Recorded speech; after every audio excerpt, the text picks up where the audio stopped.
whatever mess is in the background here. I don't really, literally don't care, sorry.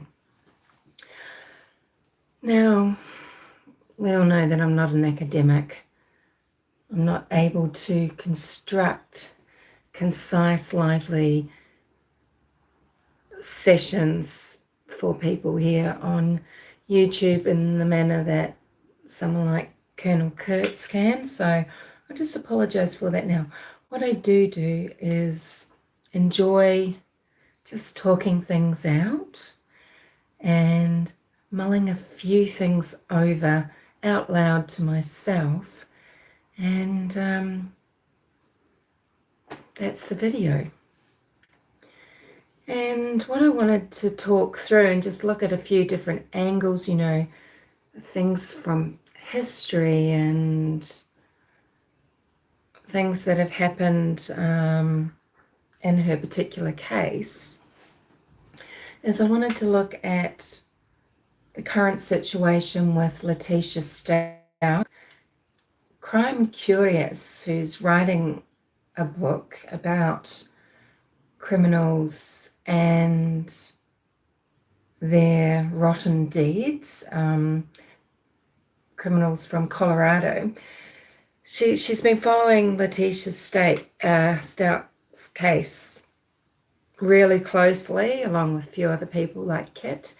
But, you know, in a live of Kit's the other day, she brought up that someone's coming in from out of state to assess Leteica, assess her mental state, because I think the Colorado State Mental Hospital, psychiatric hospital, I should say, has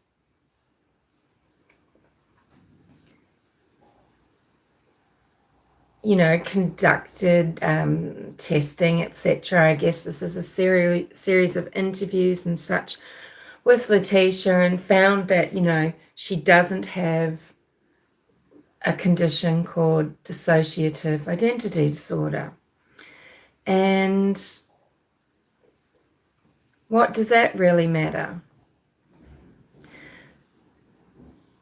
And what's she going, and what is she going to do to sort of work out if this is the case with Leteica or not? And then, depending on her findings, how is it going to affect the case and justice for Gannon? Well, with DID, it's part of what Leteica thinks is going to reduce her accountability, her culpability, her responsibility for what she allegedly did to Stauch, and by way of, diminished capacity, through insanity, right?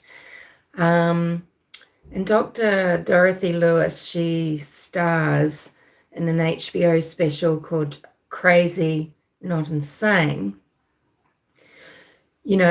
Crazy is slang, right? Because crazy and insane essentially have one meaning, the same meaning. It's just that insane has a legal context. So that's what you use in a legal context. And that's where, not guilty by reason of insanity comes from. Someone's considered to have been affected with insanity and therefore is lacking legal responsibility or capacity. And crazy and insane both, mean mentally deranged and, this unusual, bizarre, non-conforming, disordered, situation, right? And insane isn't a medical diagnosis. It's not technically. Not being of sound mind, there's other things that will play into that, but you don't just get a diagnosis of insane, right? And what does evil mean? Evil means profoundly immoral and wicked. And we say things like struggle against the forces of evil. And, it's got this supernatural charge, and the opposite of evil is righteousness. And, holy heck, isn't it funny how so many criminals feel so righteous? And, this slang, crazy, and this technical term, insane, what it's trying to do, it's diminishing evil, and it's diminishing by just these semantics, right? It's an attempt to whitewash the feet of the murderous and abusive, right? To wash away their legal responsibility. So it's quite funny because that act of washing feet, cleansing feet, that act of worship and of, that offering of commitment and everything, that's kind of religious, right? And Dorothy Lewis, let's just call her Lewis from here on in, Dr. Lewis, she's saying, well, evil, it's a religious construct, which it may well be, because, morality was stolen from humanism by religion, sort of, and turned into good and evil and that sort of thing. But she's kind of in this state of religious fervor herself, right? It's her belief in her patients, which it's quite interesting, because it's belief is sort of something that is essential to religiosity, not to spirituality, but just to religiosity, right? Belief, faith, So I find that she's a very interesting person, but is she a little bit batty herself? She's been immersed in academia for 40 years of her life.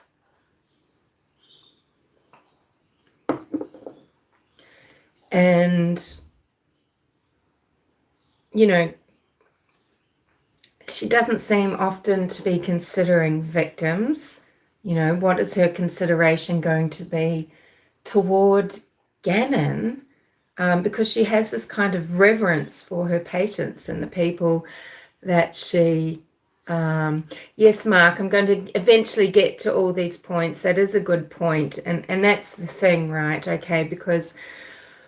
So some of what Dr. Lewis is going to do, right? So she's going to do these MRIs and things like that, and run all these tests, right, on Leteica Stauch's brain. She will expect to see sort of reduced hippocampal and amygdala volumes, because these are reduced from, the cortisol stress actions, right? And, DID, does Leteica realize this? She's the one sort of pushing for it, that she was either in some sort of, dissociative amnesiac state, or this, dissociative fugue state or altered state. But DID is essentially treatable. Whereas there's another disorder that's a little bit similar, but where DID has roots in sexual and physical abuse, usually in childhood and usually before 6 years old. The depersonalization, derealization disorder, usually springing from emotional abuse of children. Well, this, it's less treatable, if at all. Sorry, this is Australia. It's coming into summer. There are flies in my house. I've tried to get them out. They drive me bananas. I have this sort of a sort of high sensitivity to things, and it really drives me insane. Yes, who's paying for Dr. Lewis to come in? This defense team are staking a lot on her. But what I was going to say, Mark, is if she gets this diagnosis and if she goes to a psychiatric state hospital or, prison psychiatric hospital or something, it's treatable. And then she should just have to go to prison anyway. If she thinks she's just going to do some time by going to a prison and then I'm healed and be let out into society, she's got another thing coming. Was the death penalty abolished in Colorado at the time of Gannon's alleged murder? Is it retrospective or whatever? Because, what Dr. Lewis's thing is she's about not having people be executed if she can show that they've had DID and were in an altered state at the time of committing their atrocities. She doesn't think the person should be murdered. Well, that's, whatever, maybe fair enough, because, I'm not sure that I condone the death penalty. But what's Leteicia's goal here, though? A reduced sentence so that she thinks she might get out in 20 years? Surely she should be in for life, and life should mean life. I think it's going to be important why Leteica murdered Gannon. Okay, maybe it doesn't even matter. Maybe what matters is that she did it and she should be punished, right? But these dissociative disorders, psychosis, things like that,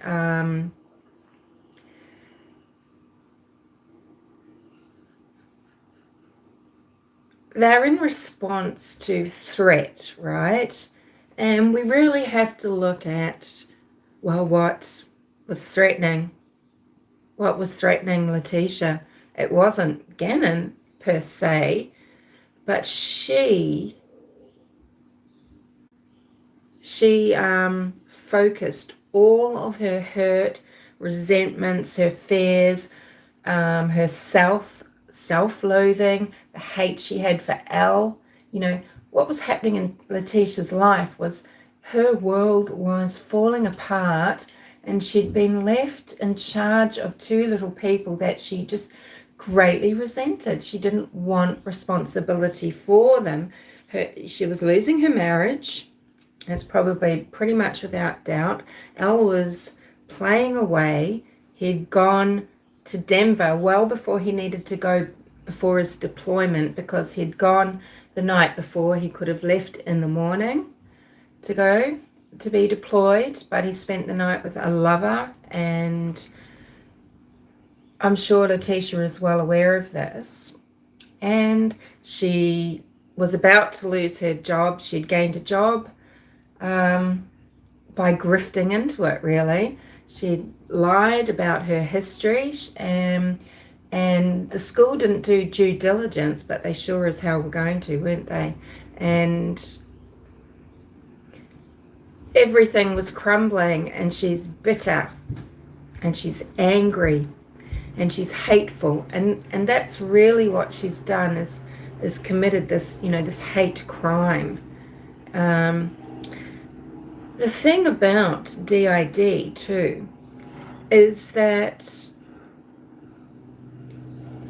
when DID is being treated, okay,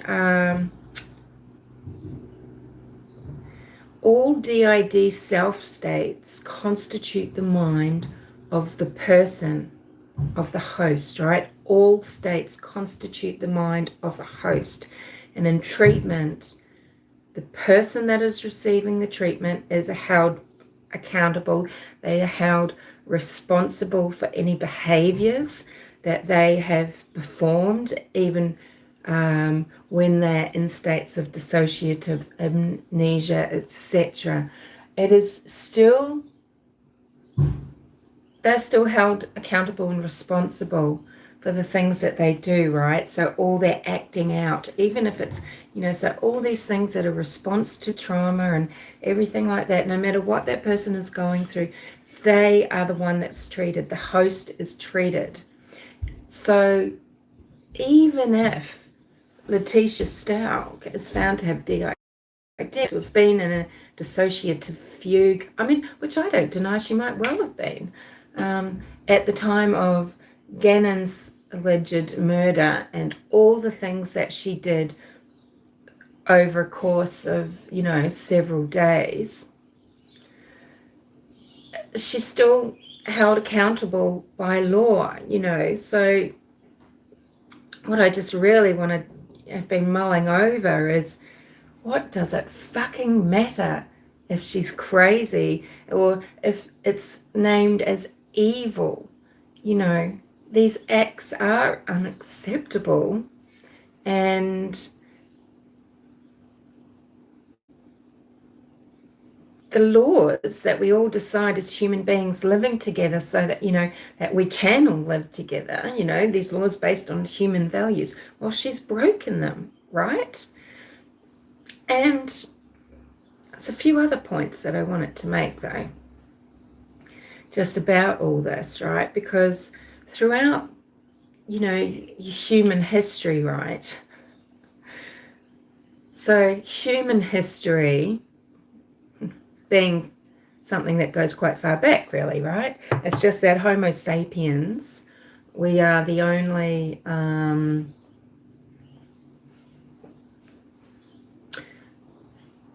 someone's just saying here, Alaska Bushmum's just saying she doesn't understand how some people are treated differently. She says that Quentin's mother,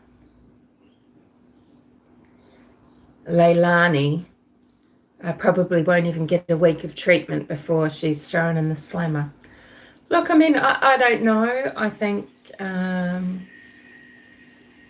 possibly, we don't know. Maybe she's going to have to be found competent to stand a trial.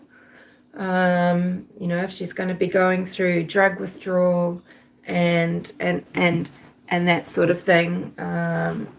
I don't know. Yeah, we'll have to wait and see, won't we?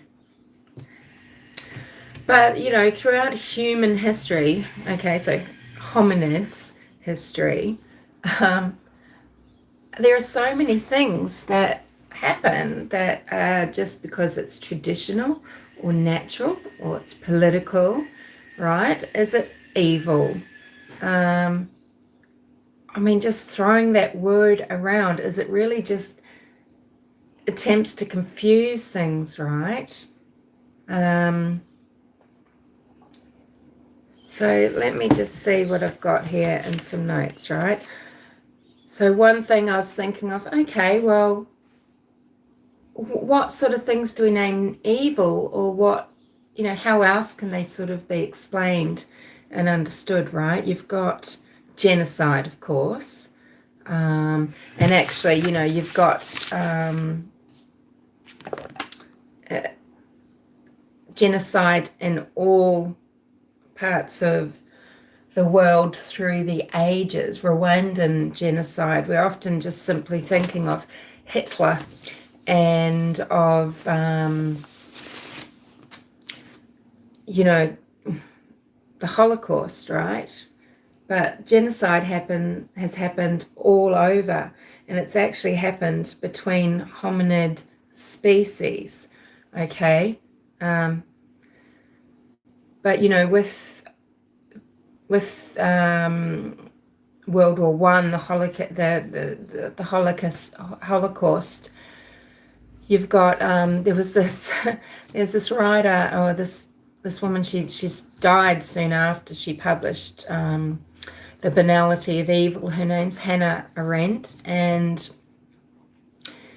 in 1961 she wrote The Banality of Evil, and then she followed it up in 63 with discussion about it. But she wrote this about Adolf Eichmann, who was, He was kind of like the administrator. He was of the Third Reich, or, of the Nazi Party. He was the one that took care of all the logistics. He's like kind of like the operations manager, right? He made all the transport arrangements, getting Jewish people to camps. And Arendt writes this book called, The Banality of Evil. And she in this book, this book is not well received, let me tell you. And she kind of retracted a little bit on what she thought, right? Because she found out a lot more about him later. But in Banality of Evil, she's writing that Eichmann, he's horrifyingly normal, he's bland, not perverted at all, and he was just worried about the advancement of his career, and he wanted to succeed in Nazi bureaucracy. And so he was performing his task, evil deeds without evil intention. And sure, actually, yeah, he's probably quite a seemingly plain man, but she sort of didn't see that he espoused racial purity. He agreed with that philosophically. He tried to cover his tracks, which is something Leteica Stauch did. We were watching, this is sort of one of these cases that we got to watch in real time, right? Leteica Stauch covering her tracks. And this is what he tried to do. He tried to destroy evidence. He shows no grief. He's probably actually a psychopath. And it's strange, though, because Arendt and Lewis, they're kind of looking at just the legal facts of guilt or innocent, and do they really look at the deeper why of everything? But the difference with Lewis, between Lewis and Arendt, is Arendt did believe that Eichmann should be punished, and actually, I think she agreed that he should go and be put to death. So we've got genocide. Is that evil, or what is? Or do we say that's insane because it's insane to have those beliefs? Or, what? All these definitions. What else did I want to mention? Infanticide in China, which has basically been going on for 3,000 years. Okay, so infanticide, specifically of girl children, right? Is that evil? Is it just about survival? And is it acceptable? And genocide, or infanticide. Children of rivals are often killed in the animal kingdom, okay? But is it more a solely hominid thing, a human thing, to kill one's own children, and for that to be for any other reason other than you're insane or evil? Are these peasants that are, suffering under or the one-child policies, for example, are they evil, or are they just under pressure? Now, sure, not all people did it, and some of them did a lot of things to avoid detection of having more than one child. Not only that, but some of them, they did choose to raise their female offspring, right?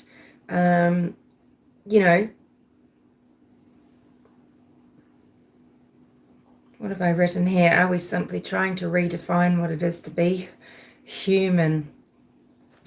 And then with regards to genocide again, I mean, you've got all the different hominid species that coexisted with Homo sapiens, but just like the manner with which we decimate and make extinct megaflora, for example, everywhere we went, and now we just keep going and going. We just make things extinct everywhere, right? That's just our human nature, is to take over. And is this just because we're apex? Are we just evil? Is it just all about survival of the fittest and what can fit in any specific environment? We or did we just absorb these other human species, and they just bred out, or they just died off because they just couldn't compete, or did we actively not only just interbreed with them to reduce them, but commit genocidal acts? We don't know.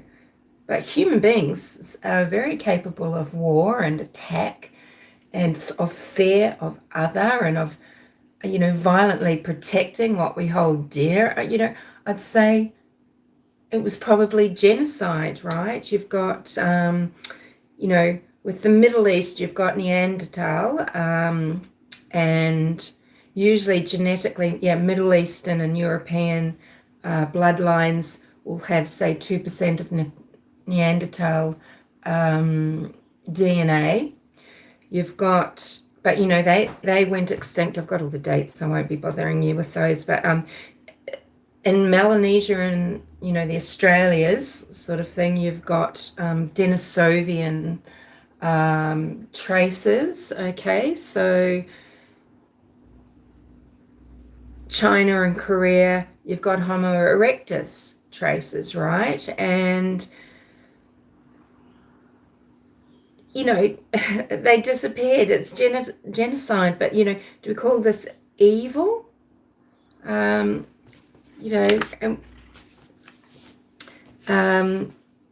is this savagery just? It's hard to explain what I think about this, right? But it was said that, we're supposed to be the civilized sapiens, and we've got an abundance of uncivilized cousins. But, I don't really know. I think it's just,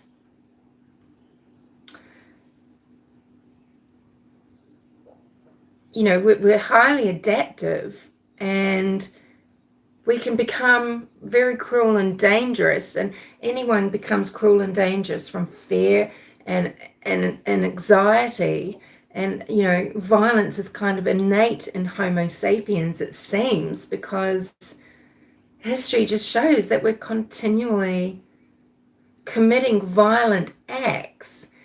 And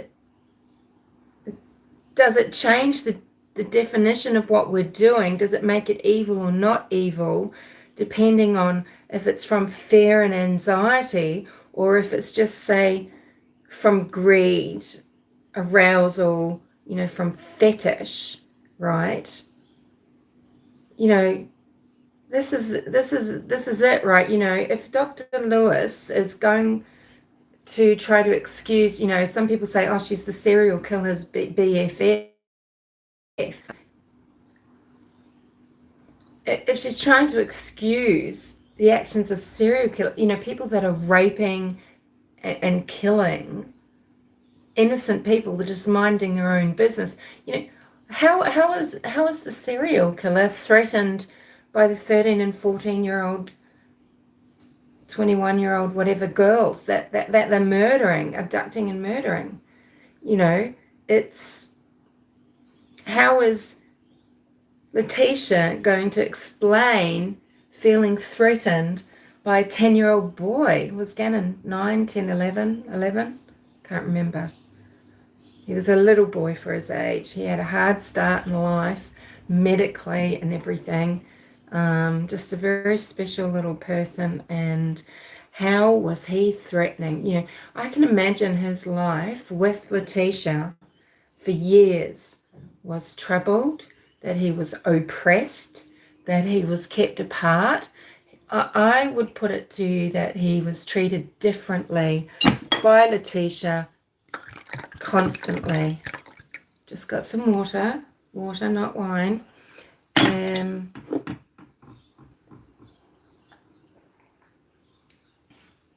Leteica encouraged her daughter Harley to separate, to be cruel as well.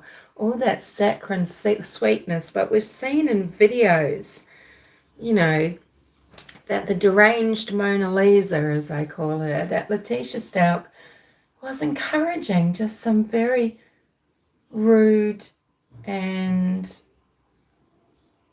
cruel behavior, just making him feel lesser. It's just awful.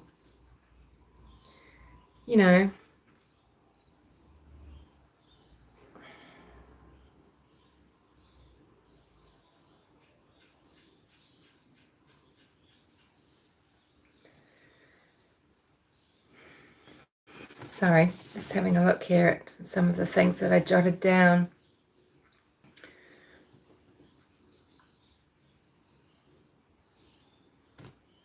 In the meantime, has anyone said, what are you saying?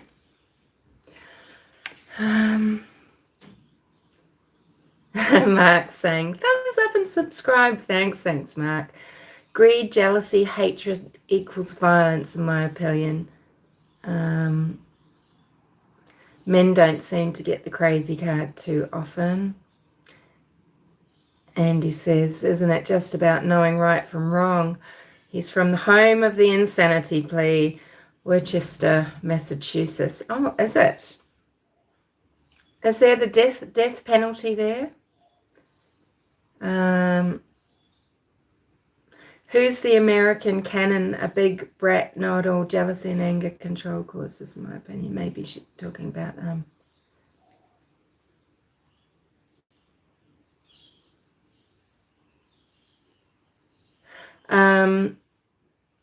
the interesting thing about states with the death penalty, and sadly Utah and Arizona and these states where Lori Vallow committed crimes ostensibly, don't have, I don't think they have the insanity plea. But, the states where the death penalty is upheld tend to have the highest rates of murder. Don't you find that fascinating? I find that fascinating.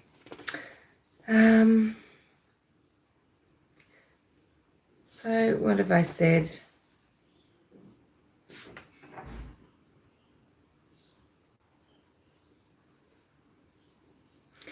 Oh, yeah, one thing that I was looking at, right? Where did I write down some notes about it? One thing I was looking at is that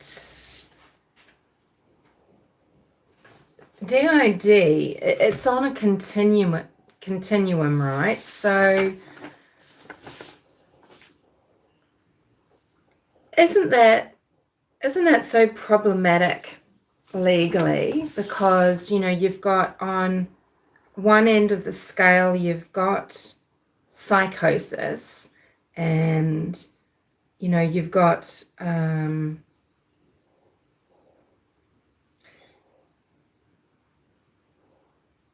things that are, maybe these states of, altered consciousness sort of things, and the depersonalization, derealization and everything. But, you've got these, is it prodromal experience, there's kind of this prodromal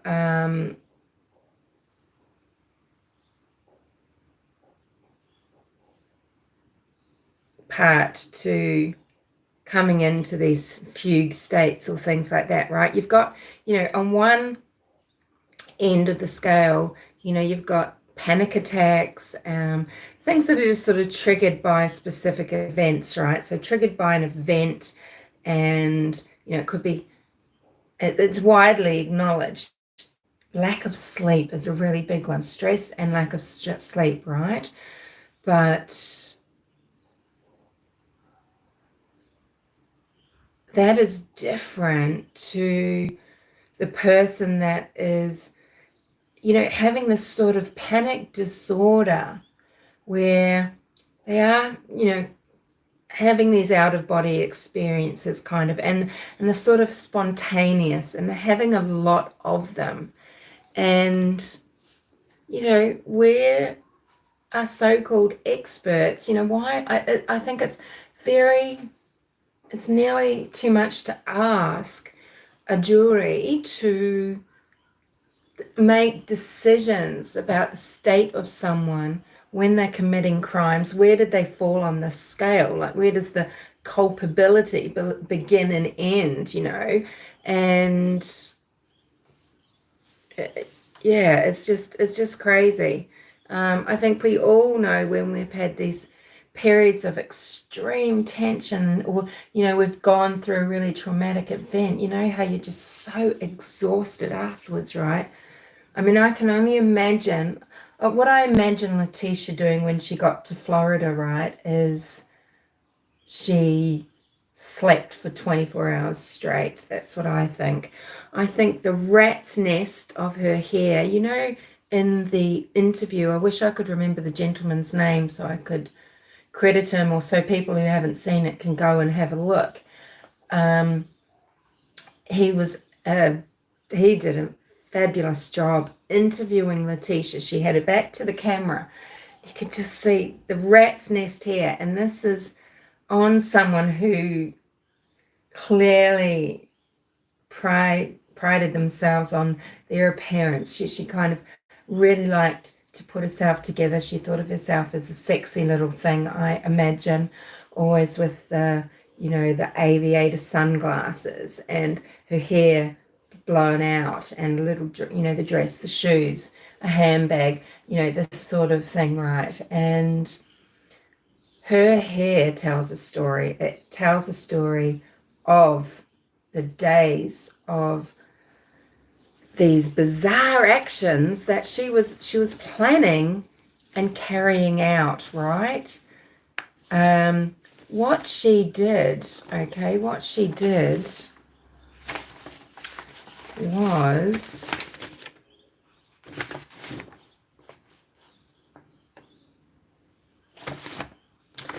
I've got it here somewhere. Sorry, this is, I knew this was going to be like this, just very just chatty with a few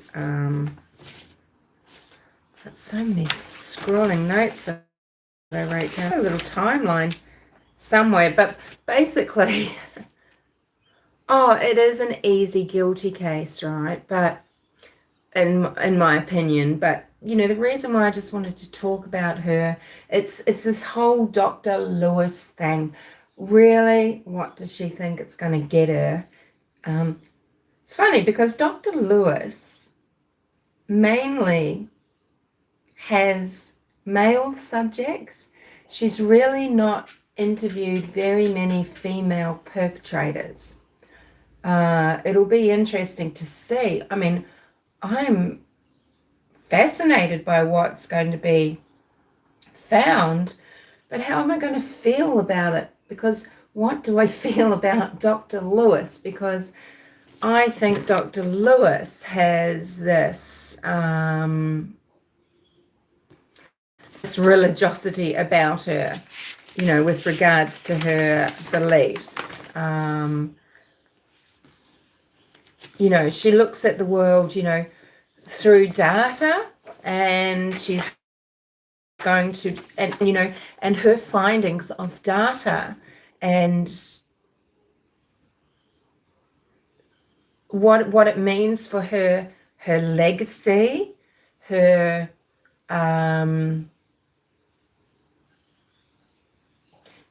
what she's going to be remembered for down the ages after her death. She's in her 80s now, and I dare say she is extremely fluffy right now. If you think this is scattered notes, she'll just lose it. She'll just say things that are sort of non sequitur.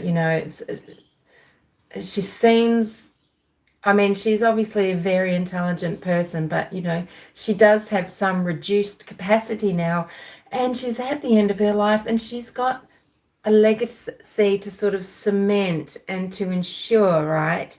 And I don't put it past her. Now, this is all my opinion. I'm not trying to slander her or defame her. This is just an opinion of what might happen, even if she's being subconscious about it. How is she going to interpret her findings? Will she be misleading with the findings, misleading with her truth? I don't trust it, because she herself is she seems to have that faith-based thing. She believes in her subject. She's looking for dissociative identity disorder, and she's supposed to be skeptical, right, as a scientist. But she's like a singer who, singers want to find their own voice. People on YouTube or social media want to find their own shtick or niche.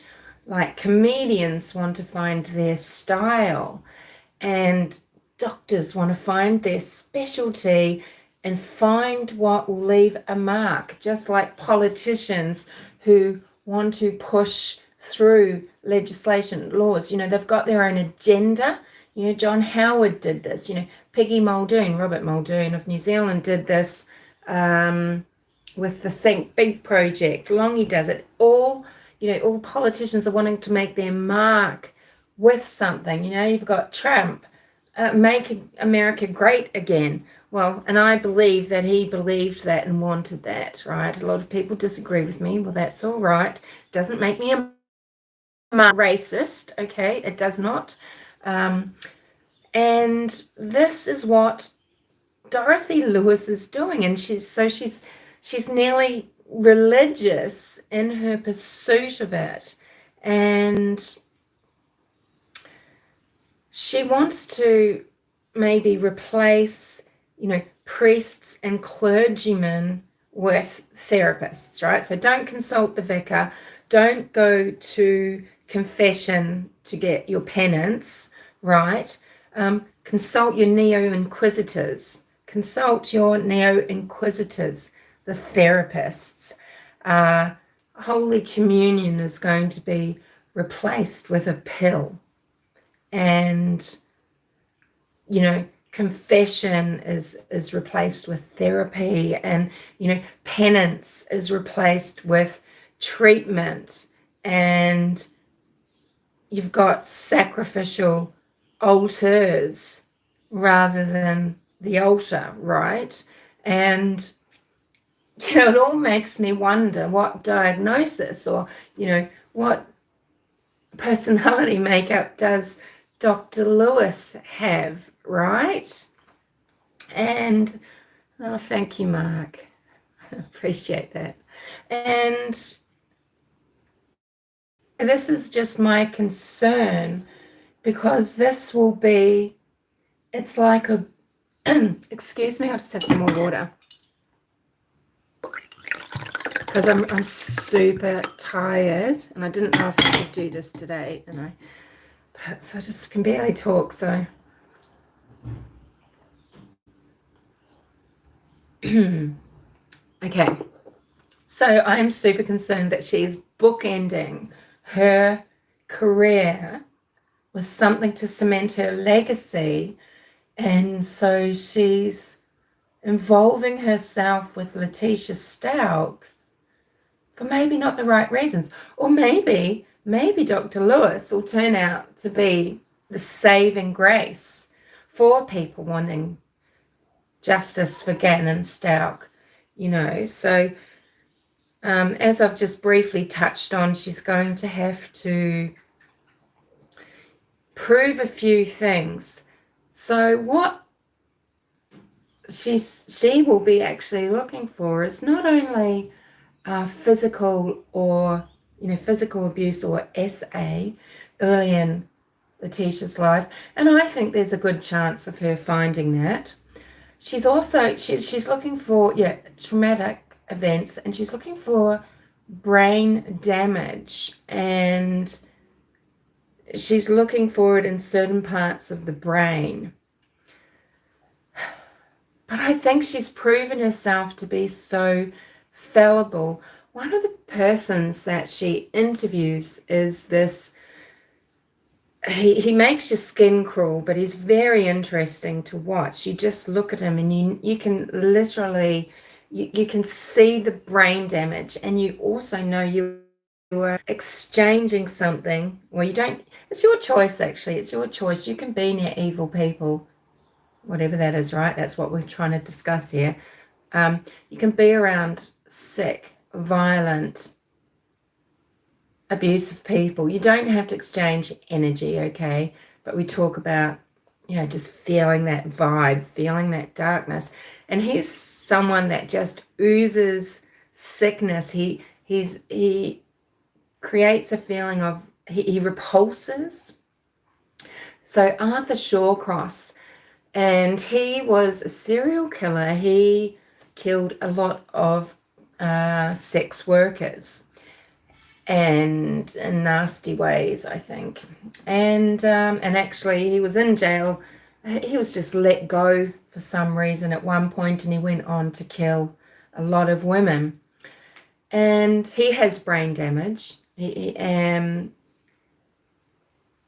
very weird electrical activity in his frontal temporal lobes, and he's clearly got cognitive dysfunction, and there's a lot of disconnect, and the way that he senses and feels things is just very wrong in terms of what we would consider normal parameters for human beings. Okay, so he is something defective, right? And defective juvenile is a term that Dorothy Lewis had to just have dragged out of her when she was in court for one case. She was just skirting around the subject of, this young person that she had assessed, and and how damaged and dangerous they were. She didn't want to say it. I mean, she's very biased, right? And years ago, sorry, this is sounding a bit scattered, I'll get to the point. Arthur Shawcross was he was actually in another movie, or series 11 years ago, which is where the interesting information is, where the data is, because that's where he was tested, and this is where they found the damage in his brain, and in the way his body worked and responded to touch and things like that. And she's interviewing him, and it's so clear he's pulling the wool over her eyes, and she seems to be a woman that swallows a lot of hooks. I can't remember who said it that way, but I heard that somewhere or read that somewhere. She swallows a lot of hooks, and she was swallowing Arthur's hooks, Shawcross's hooks, right? He told her that when he was performing the rapes and the murders. He had a name that he called himself, Jesse or something like that. But he was telling Dr. Lewis that, he think that he embodied his possessed, or he embodied or was, or that he called him Arthur Bates of Psycho, and it's Norman Bates, it's clearly just making shit up. He was saying that, no, this was either, he was that person possessed by things, and, he just told a lot of porkies. But, he was damaged, right? So maybe there is some, but, it doesn't mean there's diminished capacity, because he wasn't sort of taking out threats. It wasn't like he was killing people that maybe represented someone who hurt him, even if he had DID and his whole host self couldn't recall what it was. I mean, this is the misnomer, right? This is what I think is sort of wrong, is I think they remember all too well, right? The harm, the abuse that was done to them. They remember all too well. And, oh, my fucking dog. Hang 10. I hear you using your quiet, growly voice, but that's why I wanted you to stay outside, because I'm doing something that freaks you out, which is I'm talking to myself. He doesn't like it when I sit and talk to myself, so I put him outside, so now he's just going to sit there and look at me weirdly. Sorry. You know, so why are these alters, right, who aren't full personalities? They're not their own person. They are just facets, or they're just shadows, right, of a personality. Why aren't they triggered and harming things that represent who hurt them? I mean, are these the young sex workers, the sex workers that Shawcross was killing? I mean, okay, we're supposed to think they represent his mother, you know. I mean, look, I think sexual abuse from mother must have a lot to do with a lot of what creates monsters. But, you know, what am I saying here? Do you know what I mean? Like, is it just clearly that they enjoy the harm and enjoy it's the thrill, right? And seeing the terror and just taking out people, you know? So, okay, so Leteica is going to have to, you know, show in her medical records and in her history somehow that, you know, and in the testing, the EEG testing, being hooked up for 24 hours, she's not going to be able to fake her brain activity, is she, right, in this MRI? She's also going to need to explain. I mean, how can she explain, right, all these things she did, right, between sort of, you know, Elle was deployed on the 25th, right? Deployed on the 25th of January, 2020. And, you know, from there up to sort of January the 30th, February the 1st sort of thing, Leteica Stauch did all sorts of things, okay? So we've got all her internet searches, right? So maybe this is just a woman scorned and a woman pissed off, but, you know, was she looking to have some sort of excuse, you know, right? Was she just wanting people to be able to read the situation she was in, right? You know, husband leaves me with his children all the time. What am I, a glorified babysitter? All of that stuff, right? We've all seen that list, right? That list of searches. And, you know, she was doing that before she probably allegedly beat him on the 26th of January. And she was hiring cars. She hired a car on January the 29th, a Kia Rio, right? So there was a couple of hire cars. One was from Brenda Aguard. You know the name Aguardo? She just made that up from her aunt's name. She got her aunt to hire her one car. She hired another car while she left her Tiguan, probably with Gannon's little body in the boot of it, at the airport, while she used these hire cars to do all sorts of things. She took Elle's truck up to Petco, you know, leaving her own phone at home, taking Gannon's phone, left Gannon's phone at Petco, disappeared for 2 hours. I had posited that she went up to Palmer, which she did, in, is it Douglas County or whatever, the next county up, There's a rifle range up there. You know, did she plan on shooting him, Gannon? And did she? Because there's a rifle range there, you know, it would hide another gunshot. I don't know. She returns to Petco. She turns on Gannon's phone, sees that Al has said, "Hey, buddy." And she's just replied with something like, "Can I have my game? Can I do something?" You know, a minute later. And gone home.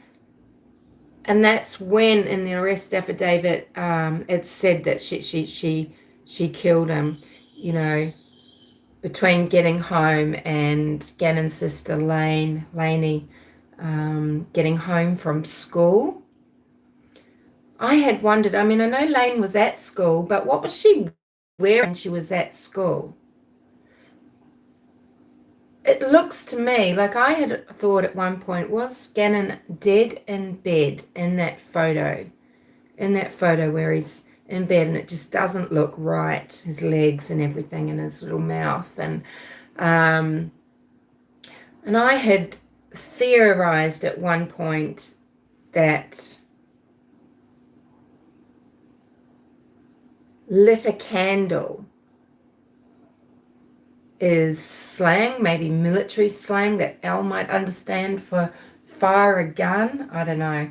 But, you know, I theorized that maybe Leteica put Lainey in Gannon's clothes. I mean, the figure just looked so pathetic and like swamped in these clothes, and made her walk out as if she were Gannon. I mean, then she could easily just take those clothes off Lainey to reveal her regular school clothes. Did she drop her off to school then? But that seems quite late, right? Because they were leaving at, what was it, 10:14, 10:15, something like that. Yeah, I don't know. I'd like to know when Lane actually turned up to school. How did she go to school? I guess the police know that, because I wasn't certain that it was Gannon coming home. There's talk that maybe someone got out of the other side of the red truck. So, you know, there's that footage of the neighbor showing Leteica backing the red truck up, a figure walking up, getting in the truck, and she leaves. And that's when she, you know, she goes off to Petco. She buys a dog bed. When she goes in, she comes back, she buys another dog bed. It's crazy. But, you know, we've got so much blood in his room. She if she'd already, you know, we'd heard Gannon's pathetic little voice, sad little voice saying, "I'm bleeding," right? And then we've got a piece of wood with blood on it that's discarded out at Palmer Springs or Palmer Lakes. Can't remember what it's called. It's out on the other side of the military base at the foothills. I'd thought at first, hey, I bet she's gone up into these foothills, but no, she drives around Country Road, was it 165, and yeah, and the piece of wood was found with Gannon's blood on it. But, you know, if Gannon was still in the car, then he wasn't dead, but she's harmed him. But there was just so much blood that it seems like surely he couldn't survive that much blood. So were there two incidences creating blood, right? You know, she's had to decide that rather than get medical treatment and face the music for being abusive, for taking out her crappy, execrable, ruined life on this innocent child, she's just decided to kill him. Why would an altar feel a threat by a young boy? Why did she not sort of go into shift into an altered state? It's called shifting, and run away to Florida and just start her dream of becoming an airline hostess? Or why didn't she, in her altered state, just abandon the two children, and just go off and become this airline hostess that she wanted to? She's trying to say that, oh, no, instead, I've got DID, and it was, in a shift that I did all of this stuff. I'm clearly not responsible for this.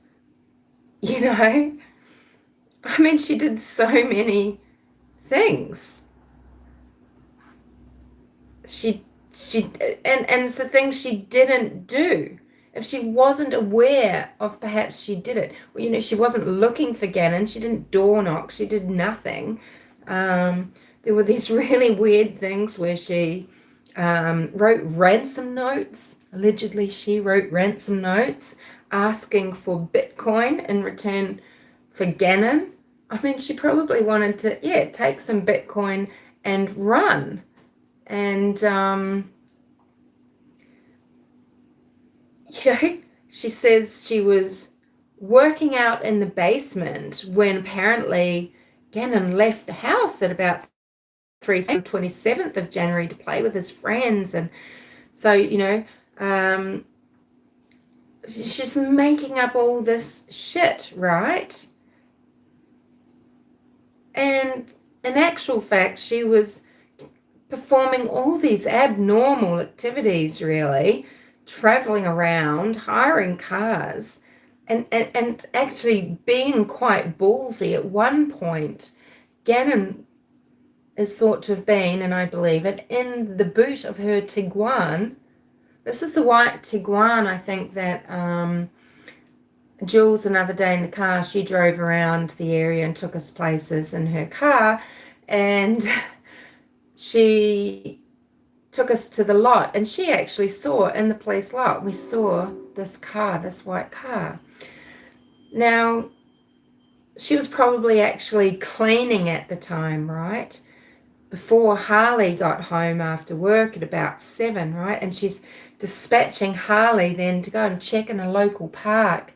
Go and look for your brother, But then later, she's getting Harley to get cleaning products at 8 o'clock at night or something, right? I mean, it's just... So I kind of, what does Dr. Lewis know about this case, and what is she going to find? Because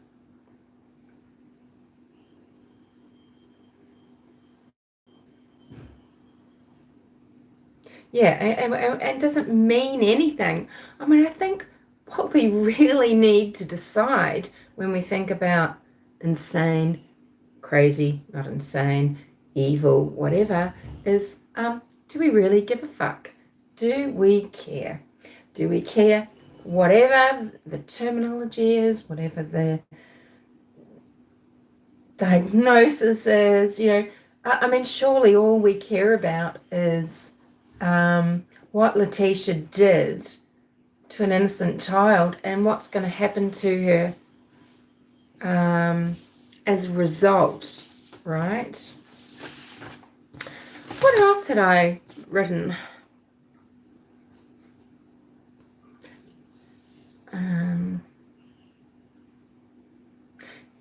It's really weird. Yeah, provocation is a weird one.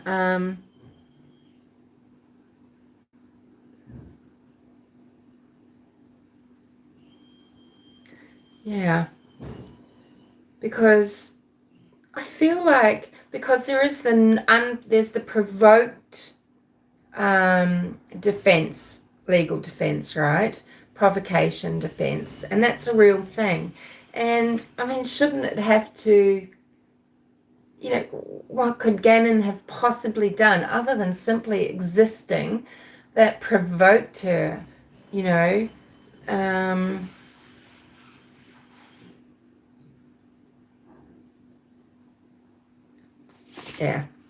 it's all batshit. I think we can probably all agree it's all batshit. Did I have anything else I kind of wanted to mention? Probably quite a lot, but I typed out notes, pages and pages of them, right? And then I wrote on the back of them and all around, and it's all jumbled up. And so, but I thought I'd just do this anyway because I wanted to talk about it, or at least get something down so that I can expand on different things as I think of it, and maybe decide on something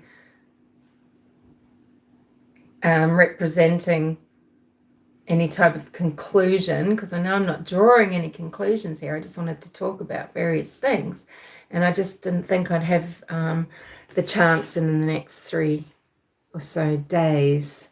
So that's why I'm just doing this now. But yeah, what creates this opportunity for Leteica to be found, not guilty by reason of insanity? It's the American Legal Institute Model Penal Code rule.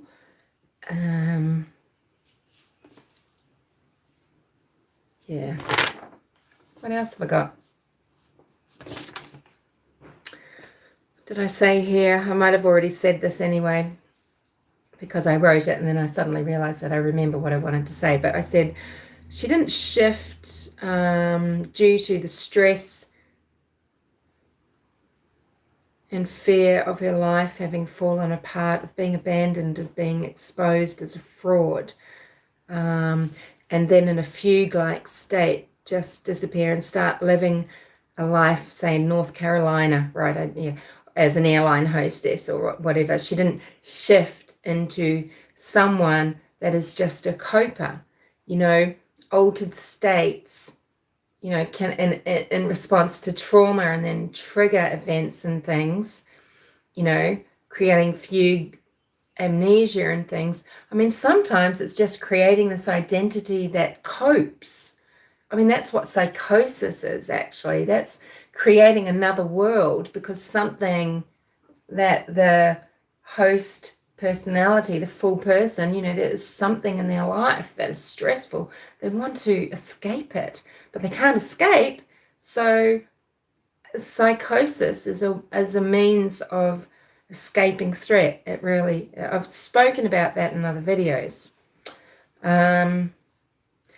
So she didn't shift into someone that's like a coper and just go into some sort of fugue-like state where she's sort of this robotic, Stepford wife that just got through. And, I mean, can you imagine the immense stress, right? I mean, I do have compassion for that, human to human, right?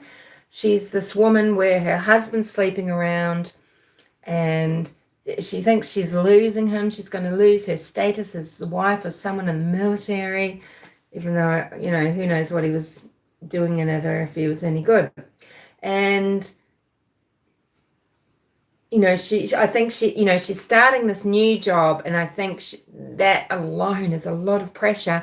And so she's trying to get her headspace right for that and prep for that. And, and she's resenting having Lainey and Gannon in her care, so, as a responsibility, right, her dependence, because Harley was feeling independent. Harley was, studying and I think had a job and was planning to go into the military, probably to escape Leteica. But, she's got these 2 very young children who depend on a caregiver for absolutely everything. And,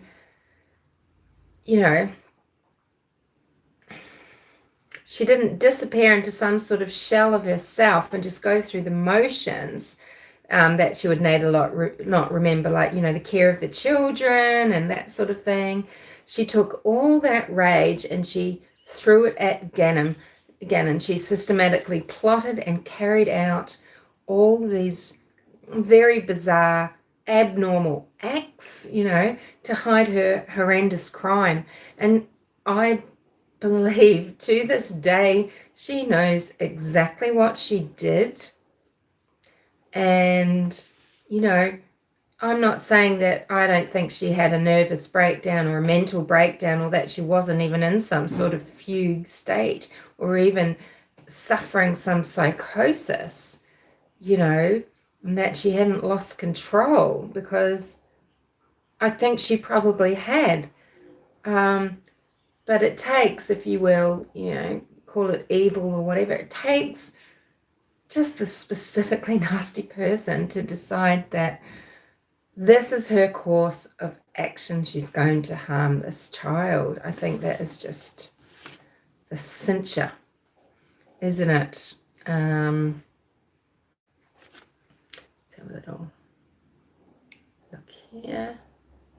She was a jealous brat and she had a bad temper, in my opinion. I think so too. Amy, no, you and I think we're probably on the same page with Al's culpability. I think he's a fucking dick. I think he's a deadbeat. He knew his relationship had been under stress for years. We only need to look at what behavior Leteica was exhibiting in Alaska. You know, she was causing all sorts of problems in Alaska. She was flirting with other men, trying to have affairs with them. They were rejecting her. They could see her for the absolute succubus and sick person, narcissist, whatever that she is. What a twisted woman, right? And there was so many problems in Alaska on his posting there. She resented being there. She probably thought that coming to Colorado, maybe this was just going to be this amazing fresh start, right?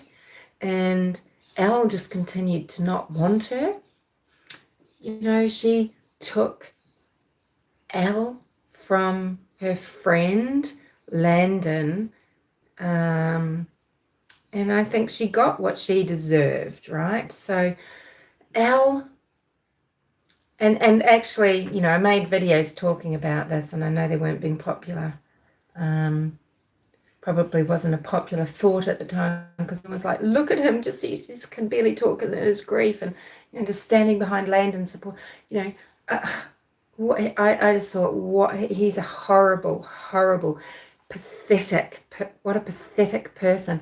You know, for not only skipping out well before he needed to because he wanted to go and screw his girlfriend at the time in Denver. He didn't need to leave that night, but he also knew, he would know that Leteica was having, I mean, this is how broken apart their relationship was, wasn't it? They weren't a unit anymore. They weren't working like a family unit. They weren't working like a couple, working to make the right arrangements for their family. I mean, they're dysfunctional as Billy Joe's family, right? In the Quentin Simon case. You know, so it's not like they talked about, well, what is everyone's needs? And, you know, you're starting a new job, you're going to be busy. What are we going to do about the children? Should Lainey and Gannon go to stay with Landon for a time? You know, or he could have just decided that, look, this might be really bad. The well-being, the emotional and physical, the well-being of my children, you know, they're not going to be safe, or they're not going to be receiving what they need. I need to make arrangements. And he didn't. So he left early. He didn't make arrangements. He knew the situation. When alarm bells were ringing, he didn't request a check. What do you call it? You know, he didn't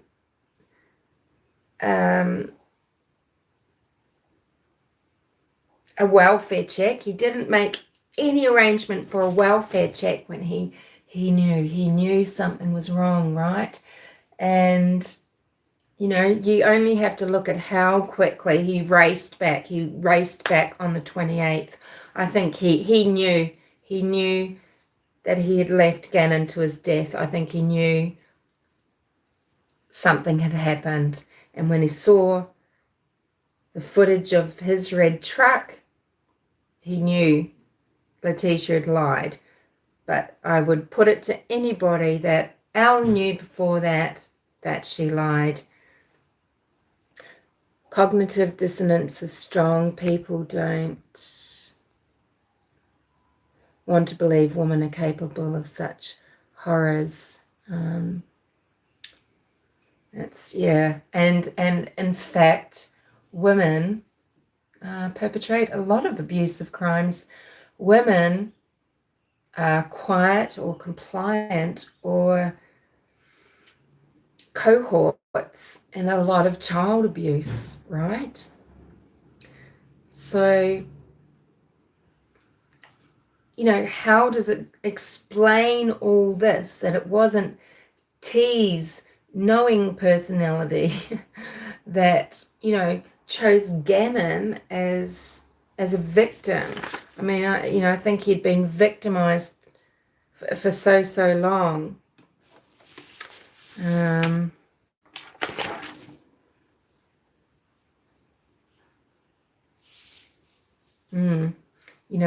we've got generations and generations now of just abusive people and people that are just simply unable to care for others, unable to care for their offspring. And I think we just see this, this rise, that it's an epidemic proportion. Well, I think the case, Mark, is taking so long. I mean, people like the YouTuber Kit and Crime Curious can tell you all about this. It's because delay. Letitia's acting like, as Amy said, a spoiled brat. She's not turning up for trial, and she's for court dates and things like that. And this whole request for assessment. She's suing. She's got a federal lawsuit because she says she's not receiving medical treatment and she's not getting her kosher meals. Does this mean that she's not getting kosher peanut butter? Not getting messages in her kosher peanut butter? Yeah, so, now these days, it's not only the boogeyman now that we're afraid of, right? Have you seen, what's her name? There's a nurse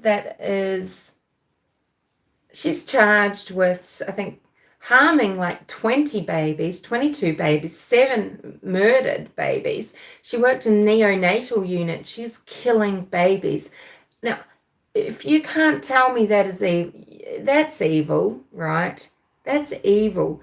That is something separate again from, when people kill because, hey, they're a tribe that might have these traditional belief systems of witchcraft and possession of evil spirits that are afraid of outsiders, and, and the only way that they can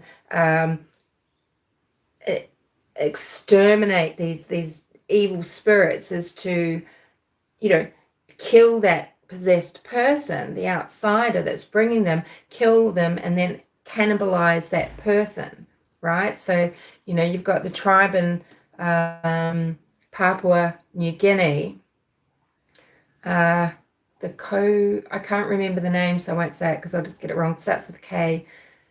Cow tribe or something. They live in tree houses that are 100 feet off the ground, built around banyan trees and things, and they live up so high because they're trying to protect themselves. They really believe in witchcraft and sorcery, and up until modern times they just will kill and then cannibalize.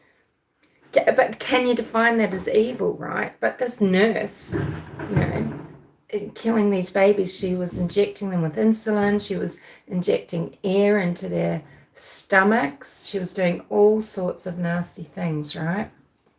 Yeah, that's evil, and these are the people that we're afraid of now, right? We're not afraid of the boogeyman anymore, right? We're afraid of parents and guardians, these so-called parents, these young people, these young people, 20 years old. There was the case of this baby. This is, you just can't believe it. this woman left her baby to rot. This baby died at 4 months old, weighing what a newborn was. He was fused to his bassinet, covered, just fused with excrement, fused to his bassinet. The nappy just seething with maggots of all sizes, so all ages, so over a period of time, in a stinking, dark room. The bassinet just sat in the corner and a blanket just thrown over him, like she just couldn't face him, didn't want to see him. She totally rejected this baby while still caring for an older child and for herself. And she was a drug addict, right? And she wouldn't be able to remember when she last fed the baby. And she said on the day that they reported him dead, the boyfriend just matter-of-factly, he didn't even think to ring 911 until neighbour said, "What are you doing?" He rings them and just, "Oh, well, she fed him at 9, she says, and we found him dead by 11. Was it 9 the week before, the day before? Did she even feed him?" And guess how she fed him? By putting just a bottle of milk, just wedging it in next to him. And then we've got these parents with these mentally and physically disabled children. There was this young woman, I think, was she 20, 23, probably wouldn't have been seen outside the house or by any authorities or anything for years. No family, no one must have been allowed in this house.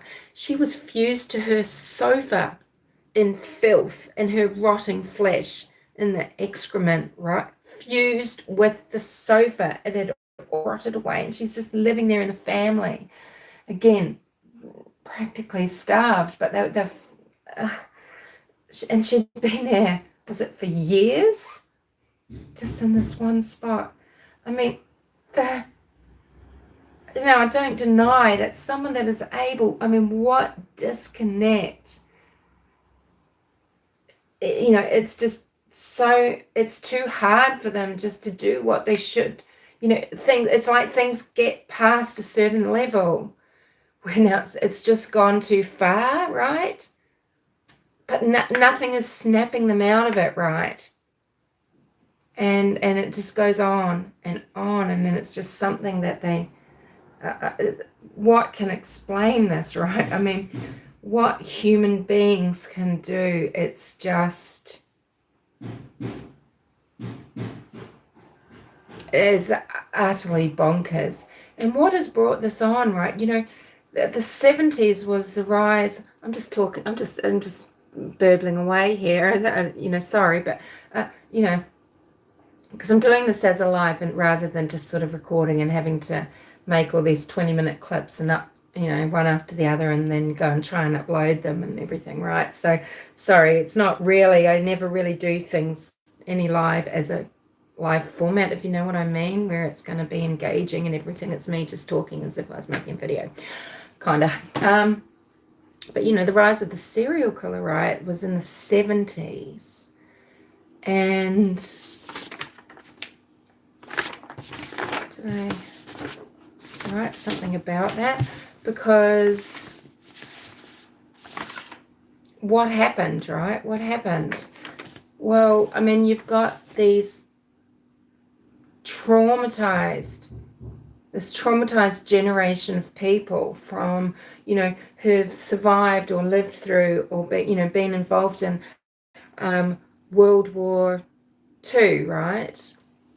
And you could argue that, Depression era people that were coming, going into a certain age, and when certain stresses took hold of them slightly older in life, the older serial killers maybe. But, you've got these people in the 70s that are maybe, children of people that had CPTSD and weren't there for people, right? In the home, is this where a lot of dysfunction started? So they sort of activated in the 70s when, these people are in their 20s or whatever, and it's that sort of that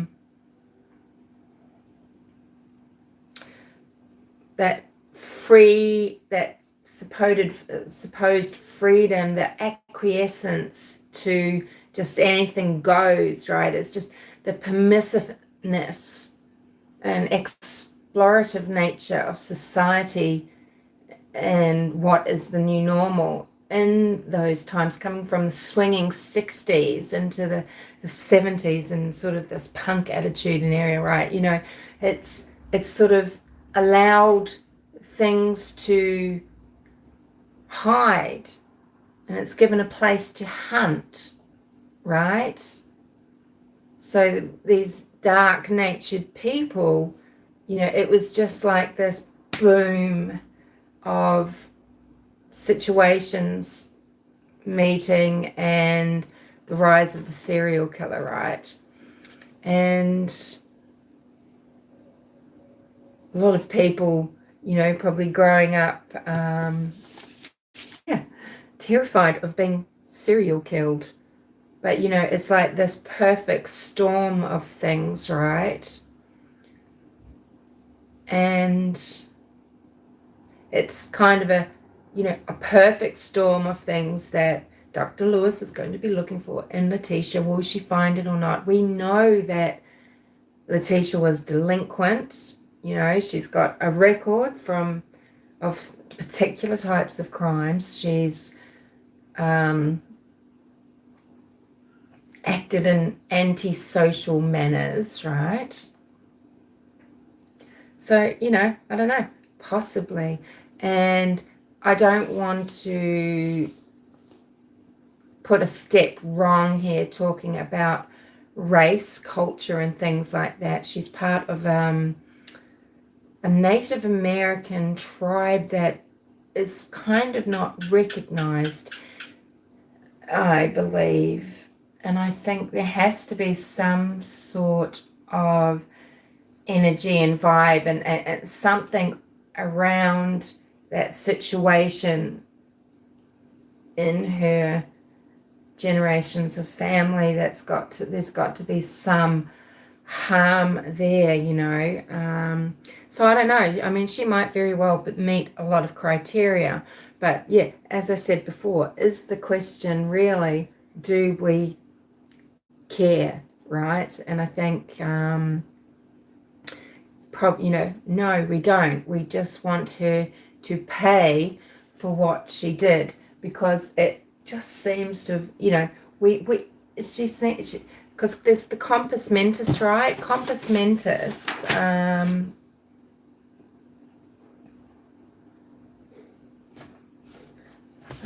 compos mentis, non-compos mentis, right? But, you know,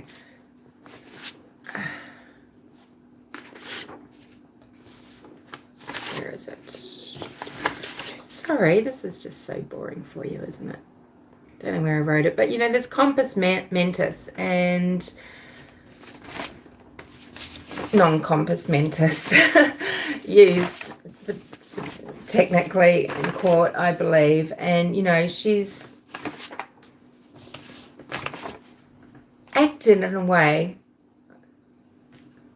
you know, not of sound mind, right?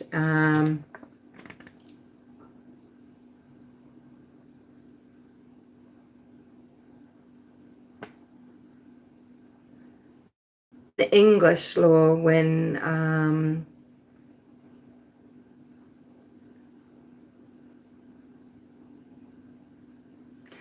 invokes religious or magical explanations for behavior, you know,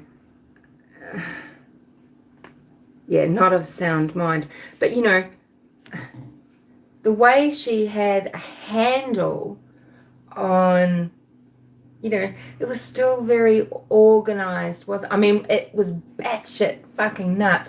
I mean, it's kind of awe-inspiring. It's kind of, it's really quite unbelievable what she did. I mean, it was ballsy. But, you know, it was organized. She plotted it out. She thought ahead and put things in place, thinking ahead. I mean, sure, you know, she's proven herself to actually not be very bright, and psychopaths aren't highly intelligent. That's just, it's wrong. I mean, she's probably clearly sociopathic, right? She probably clearly should have a diagnosis of antisocial personality disorder. She's got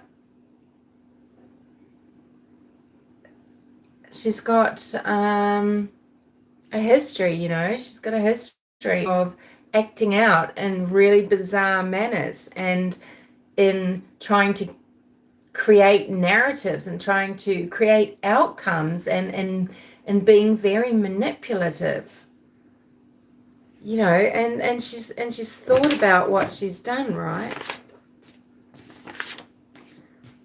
I feel like I had something to say else about the generational thing before I just wrap up. What was it?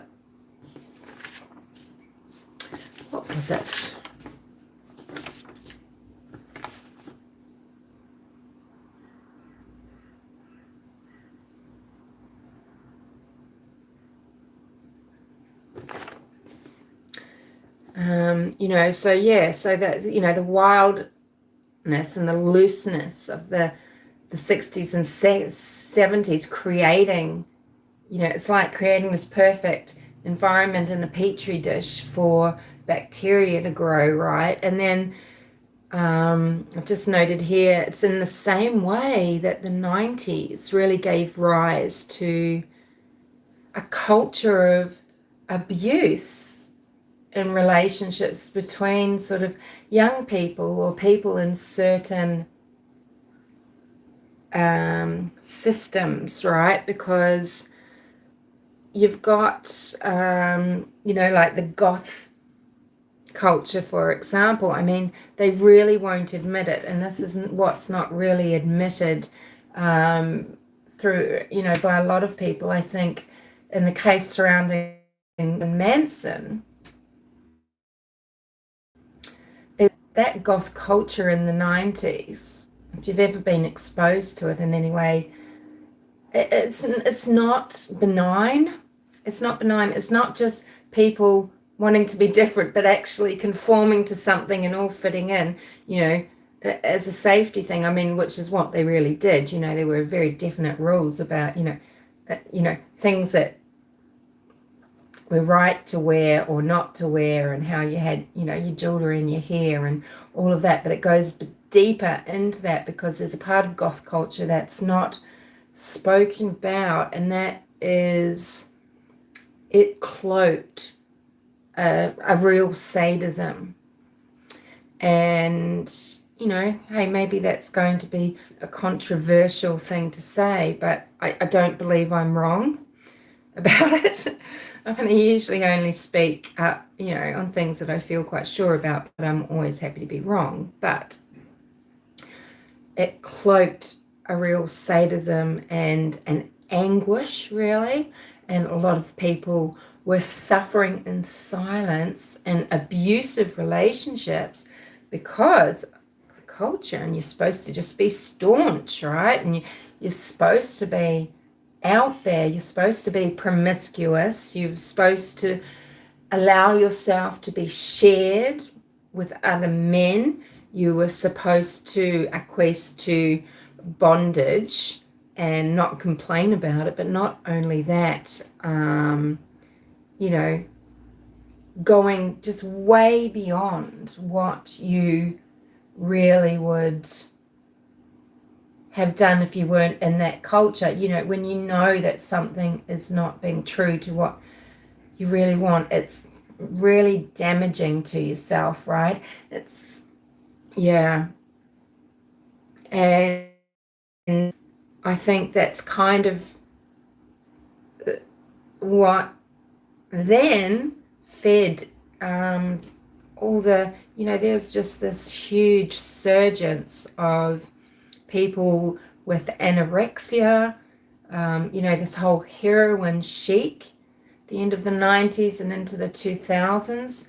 And I mean, it's kind of not gone away in some sectors, but that was really flourishing, right? And that is, that's a real self-harm, self-loathing. And these people, that generation, the ones born in the 90s and the 2000s and everything, they are having these babies that they are killing. We are talking about, Leilani,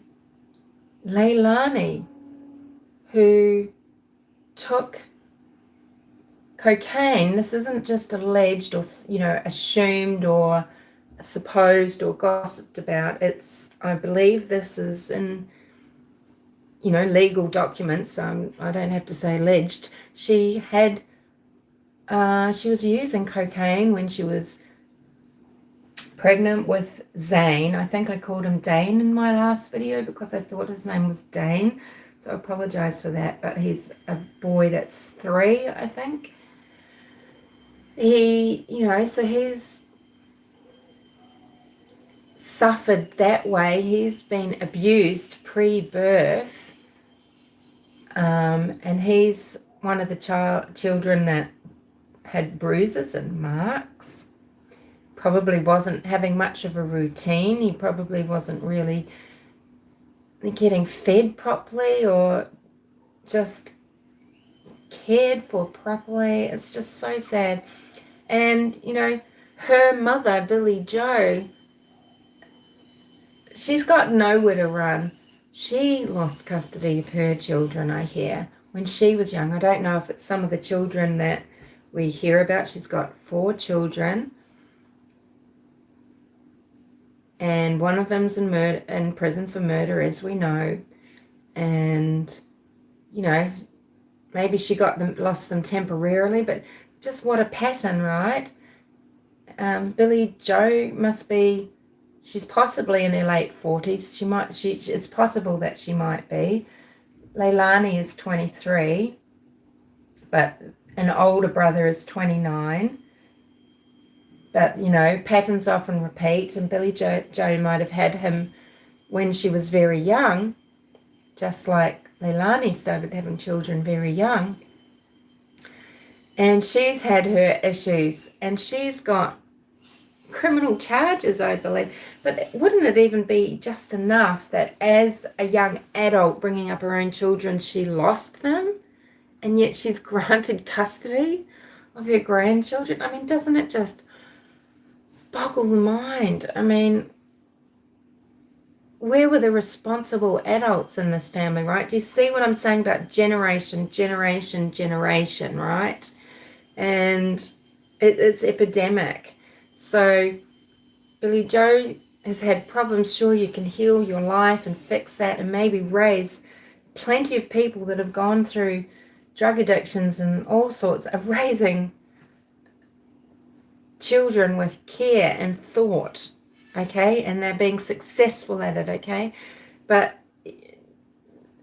there's a percentage that just keep failing, and they are propagating failing and enabling failing. And Billy Joe is an enabler of failure, right? So she's raised, if it's true that Leilani killed Quentin, if she's found legally responsible for that, she's raised 2 murderers, and she's left these children alone with someone who was getting messed up on drugs when she was pregnant. And it boggles the mind. Yeah, generational trauma. 3 different parents to these children. Do they have a chance in hell, these kids?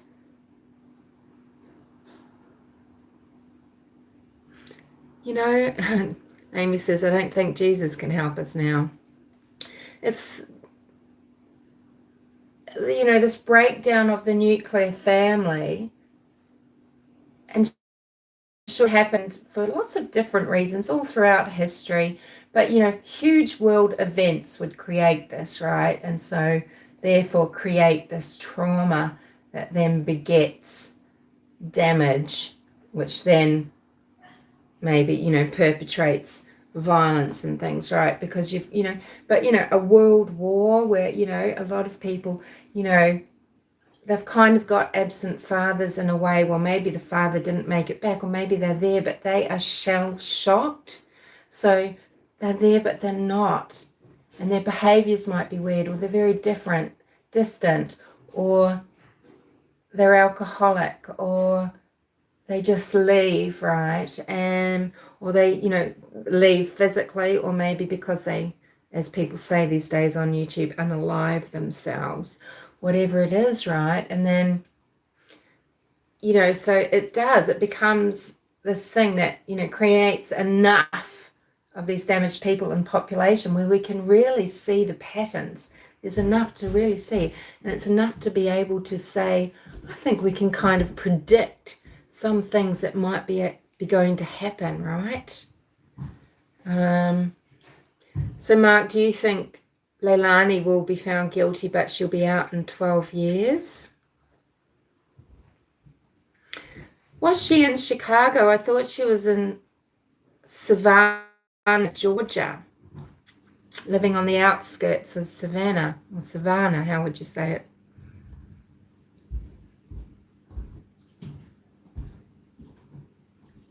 Amy got 9. That's a lot, man. Isn't it nuts, Amy, that, you can be brutalized, really, quite unfairly, treated we think of this. We know the other patterns are things like child abusers being let out of prison just to get out and abuse again or kill, right? Getting out and not only continuing to rape, but maybe even escalating and becoming killers, right? These, these very, very harmful people just getting let out after 3 or 4 years, but, maybe you've got some, drug charges or something, and rather than receiving, that people that need rehabilitation rather than that punishment, right? But then everyone is so, what does this say about society and how soft we are on certain things? It's nearly as if them up there, in political office and these decision makers, it's nearly as if they kind of agree with what people are doing to children and women, etc., right? I mean, a lot of violent criminals, maybe they are that way because they've just been extremely harmed themselves, right? But when is it the turn of society to be considered more and to say, well, we are sorry about that. Maybe what we can do is improve the systems in prison where you can receive treatment so you might get some alleviation of your pain. But really, we need to say, well, the safety of society and law-abiding citizens has to come first. It has to come before you, but it doesn't. And, but think of all these people that are in prison for because they had marijuana on them. I don't really think that's a soft drug, to be honest, but, people that are in for decades of their life or years and years of their life, when they are the ones that maybe need programs that are, maybe there's some sort of program, it's kind of like a probationary thing, right? And that maybe that's more appropriate to free up a lot of the space so that these violent criminals and these people that just can't be fixed can just stay the fuck away from everyone else.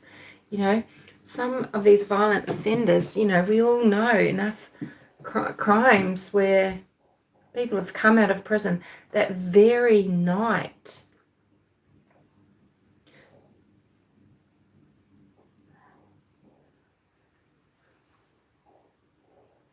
Sorry, I just want to bring up what Amy was saying.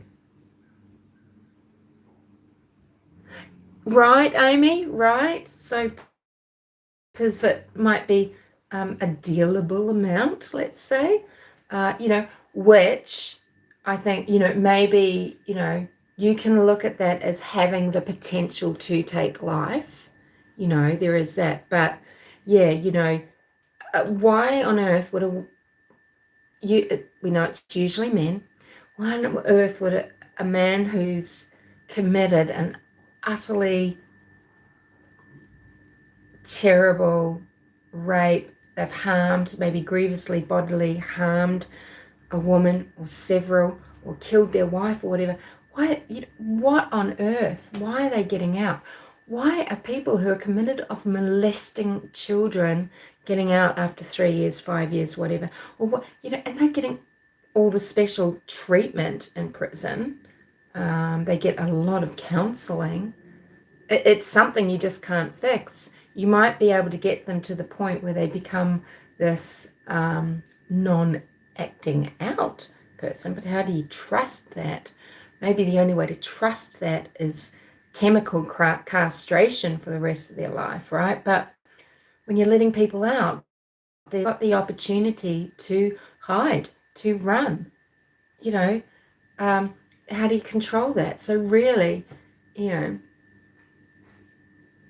punishment, maybe they will think of it as cruel and unusual, but you've got to think of others. We've got to think of their potential victims, and I know that might be but that's very murky, right? To say you can't punish someone for crimes they haven't done, right? But why give them the opportunity to do more?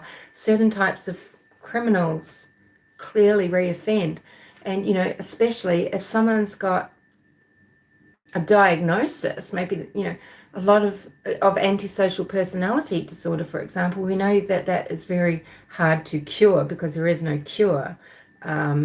Dialectical behavior therapy and things like that, if the person is willing, because they want to be able to live a particular life, and they do understand that they're hurting people and they don't want to at least hurt people near them, maybe children, partners, etc. Maybe there's a chance of some sort of rehabilitation, but it's just so rare. Yeah.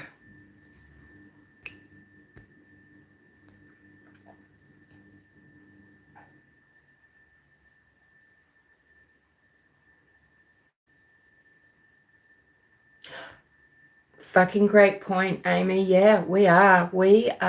But see, isn't it funny, because not funny, but peculiar funny, or just this terrible parallel. We do, like puberty blockers, for example, for children that are, what we really need to do is get all these predatory teachers. It's the rainbow teachers, isn't it?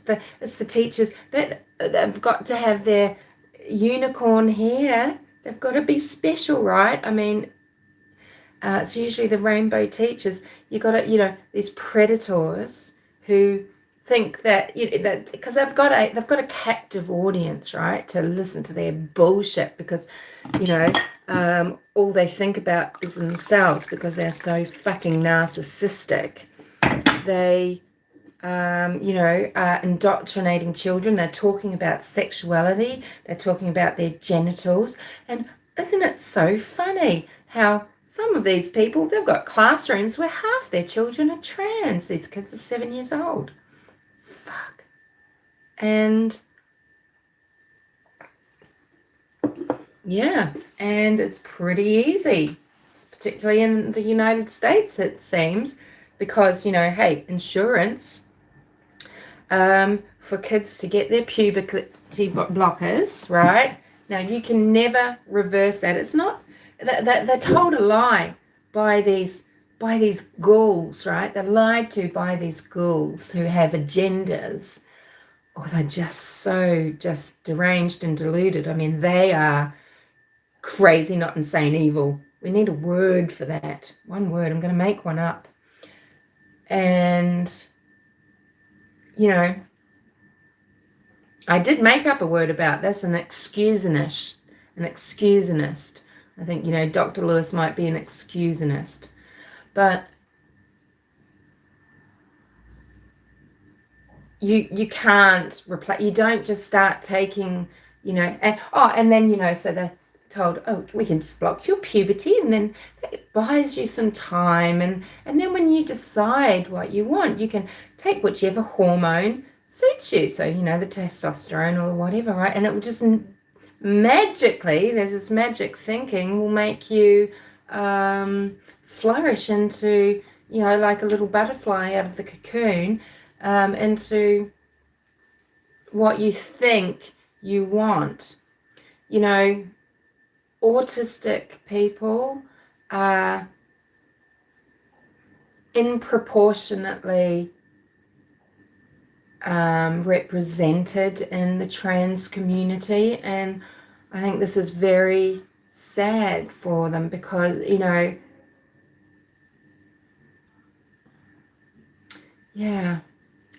gender dysphoria, and it's a really difficult to talk about because you can really hurt people's feelings, number one, when really you've just got a deep concern for their well-being. But you don't really know how much lying to self, or just not really even understanding self, maybe because of autism spectrum, etc., and because of surrounded by people that don't want to hurt them and they want to support them, and it's this enabling situation, this system, right? But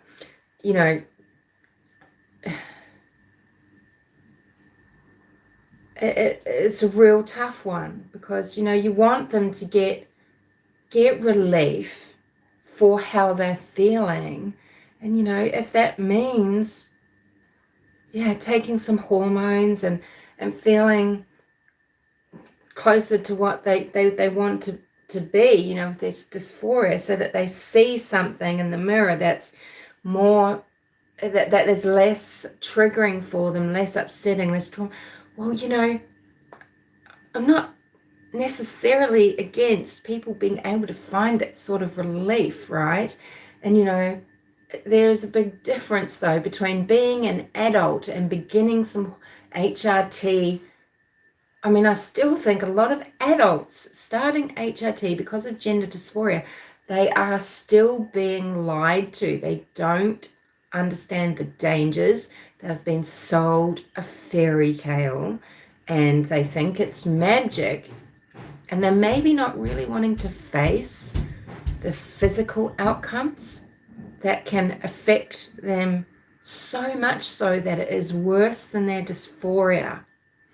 And, but it's hard to hold back, you've sometimes, because it can be very hurtful, or it creates this real, you can become, you become someone that people think is hateful or bigoted or whatever, right? When it's not the case, you just really don't want them hurt more, right? And when it's, so if even adults, they're not even in full understanding of what's going to happen, there's so many people with regret and they're so damaged, and especially if it goes beyond just say wearing prosthetics or some facial plastic surgery for feminization, say, or and some hormones so that to change their body and their voice and things like that.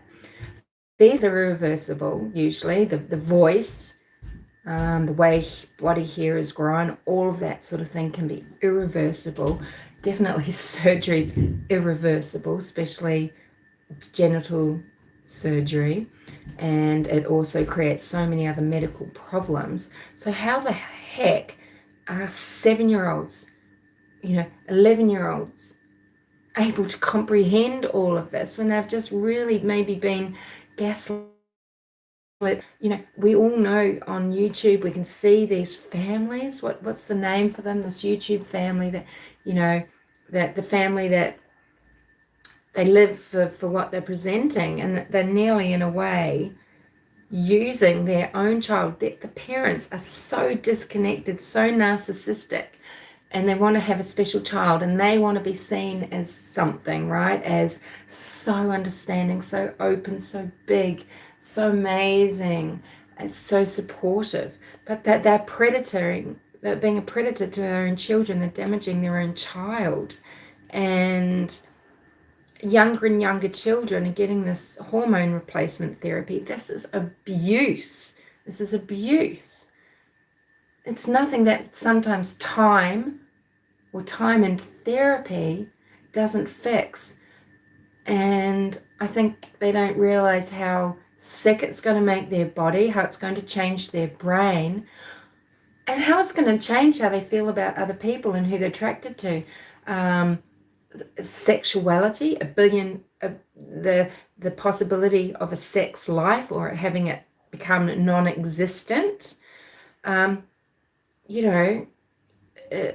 It's quite crazy, and so many people have regret, and some children are being bastardized like this, brutalized like this, to the point where they never ever will be able to have sex naturally or experience sexual pleasure, anything like this.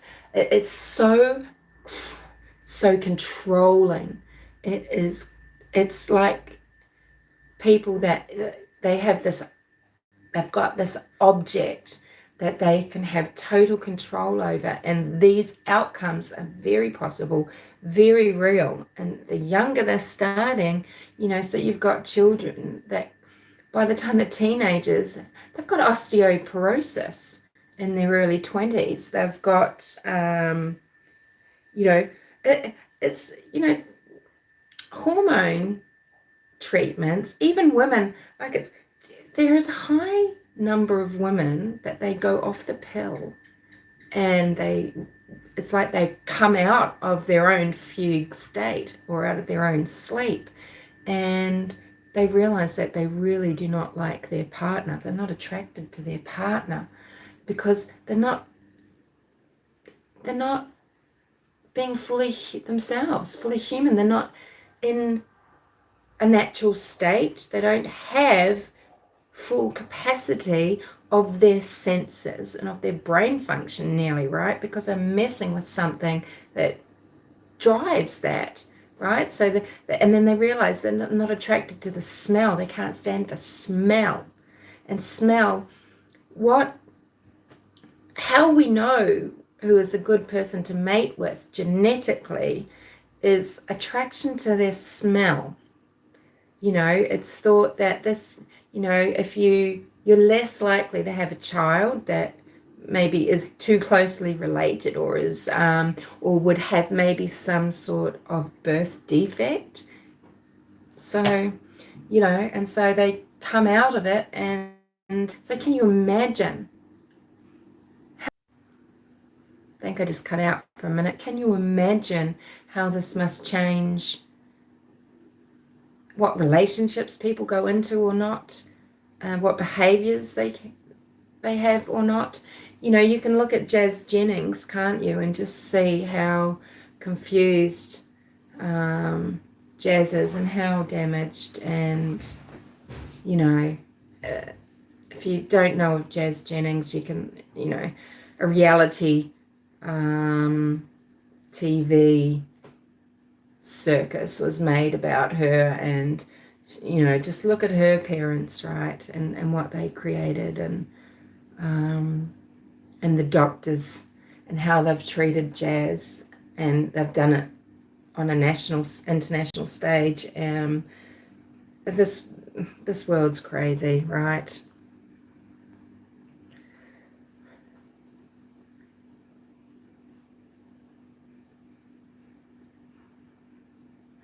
Well,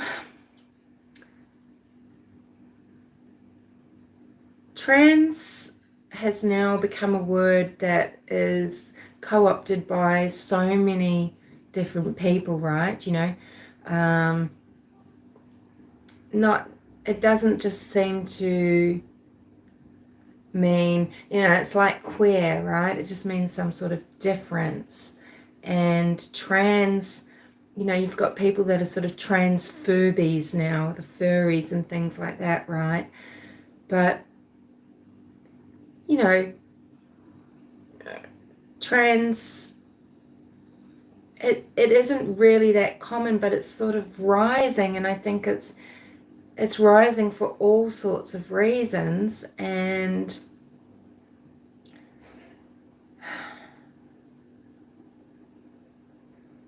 a lot of people, when they talk about their journeys, maybe female, male to female again and everything, they talk about why they thought they might be trans, like why this might be the answer to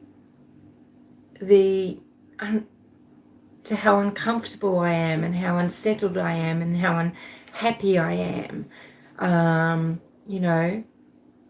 That they're not comfortable with maybe their bodies, and with, sometimes there's some fear of growing up and having to compete sexually, or if they, I think a lot of trans people, if they were just given just support and just to be who they are day to day, and not indoctrinated, not gaslit, not pushed, not controlled, just loved and raised, they often, I believe they would probably just grow up to be gay, right? Maybe they're growing up into environments where, well, gay is not okay, but if you were a woman, it might be okay to be with men then, or if you're a man, well, then that's okay to be with women. There's a lot of that. There's a lot of people that detransition, that explain that they were caught in that kind of dilemma and this just denial of self, and this self-loathing, or this embarrassment, or this shame, or the shame and everything from external things like family and what they think of from society, and they don't want to be excommunicated from places, and then there's a large portion of it. There is a portion of it, if people are honest as well, of male to female, with, there's a thing called autogynephobia, or autogynephilia, sorry, where it's, it is a sexual kick, and a lot of people, AGPs and things, they abuse people wanting to just be nice, don't say anything, be supportive, we're all open here, it's like, you're not allowed to say the emperor's new clothes, right? That the emperor's not wearing any clothes. This is where we're at. But these, there are at this intense end of the scale, there are the men that want to dress up, but they want to go into women's bathrooms, and they want to be around children in female bathing change rooms and things like that, and they want to get put into women's prison. And when they're in there, what happens? Yeah, they rape, they get women pregnant in there, they're just perpetrating all sorts of harm, But again, of course, there's all these extremes of these groups, and maybe for the most part, it's benign, and maybe for the most part, people are just trying to be their authentic selves and find a way to live where they feel safe and they feel whole and they feel comfortable. Sometimes they are just misguided in what the answer is, but, of course, at the end of the day, the people need to be supported. Sometimes they just, they are suffering a mental dis-ease, right? And maybe should be supported just as someone with bipolar or depression or panic disorder or what have you, right? It's really hard. It's really hard to speak up against people being brutalized and children being brutalized, and because people just think you're just a horrible bitch, that you're unsupportive, that you've got some sort of that you're full of hate and things, and it's really, nothing is further from the truth, but you're not allowed to say truth. And and you're supposed to just look at the insanity and just not see it and not mention it. It's insane to think, we clearly can't. I mean, it's biology, right? We clearly, and our species, we have male, female. That's what our species is.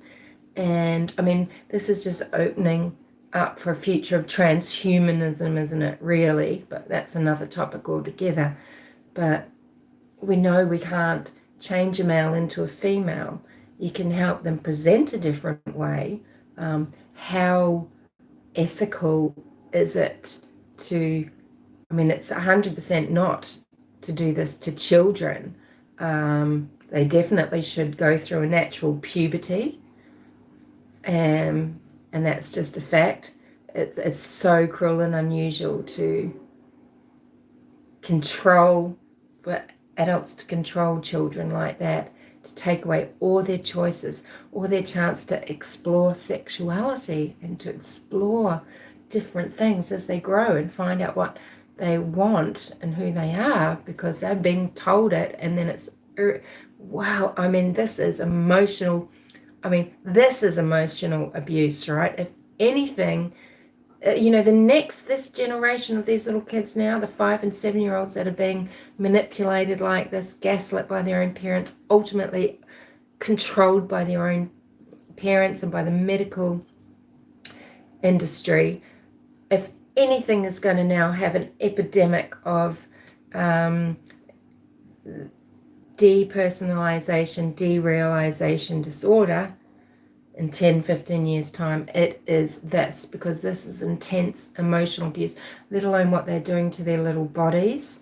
And yeah, I just believe it shouldn't happen. Sure, now when you're 18 and when you've gone to not a gender therapist, but a therapist, and, and when you've actually been shown the repercussions and you truly understand them, because people in these industries, they are lying, and they're lying for the money that they get, right? And they botch it too, because it's never just one. It's always go back for a revision.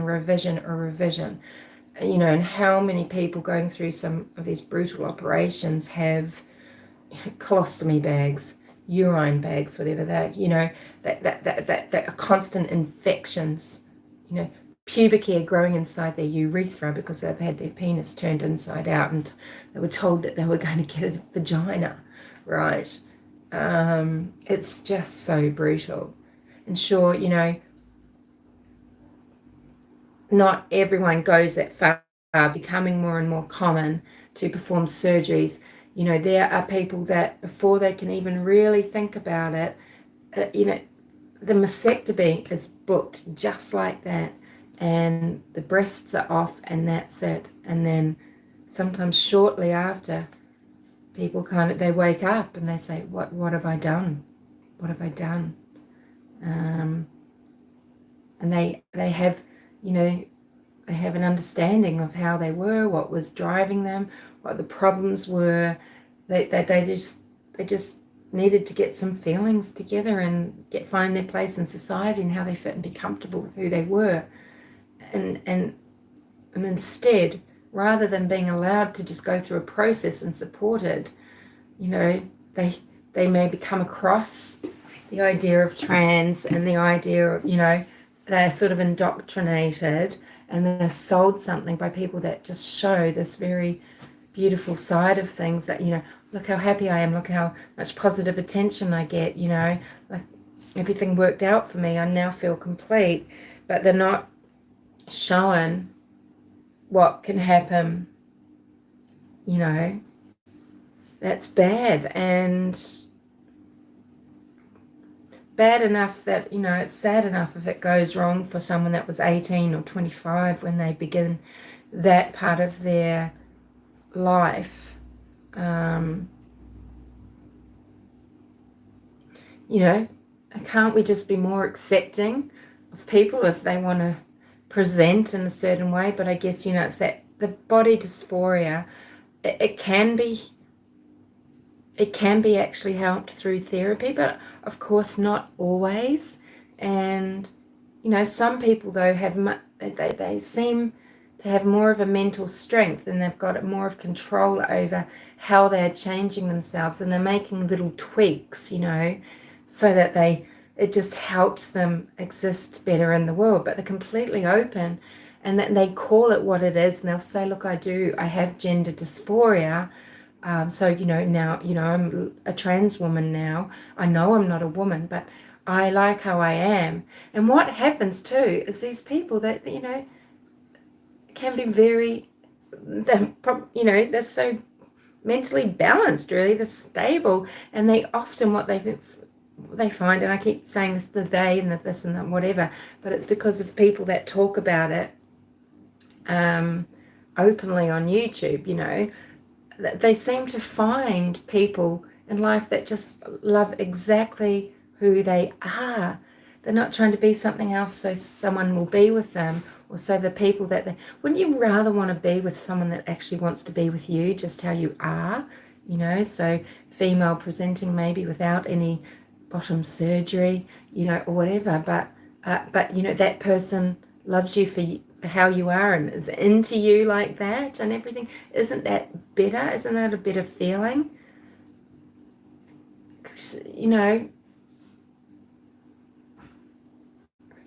And there must be the fear of rejection from the people that they think they want to be with.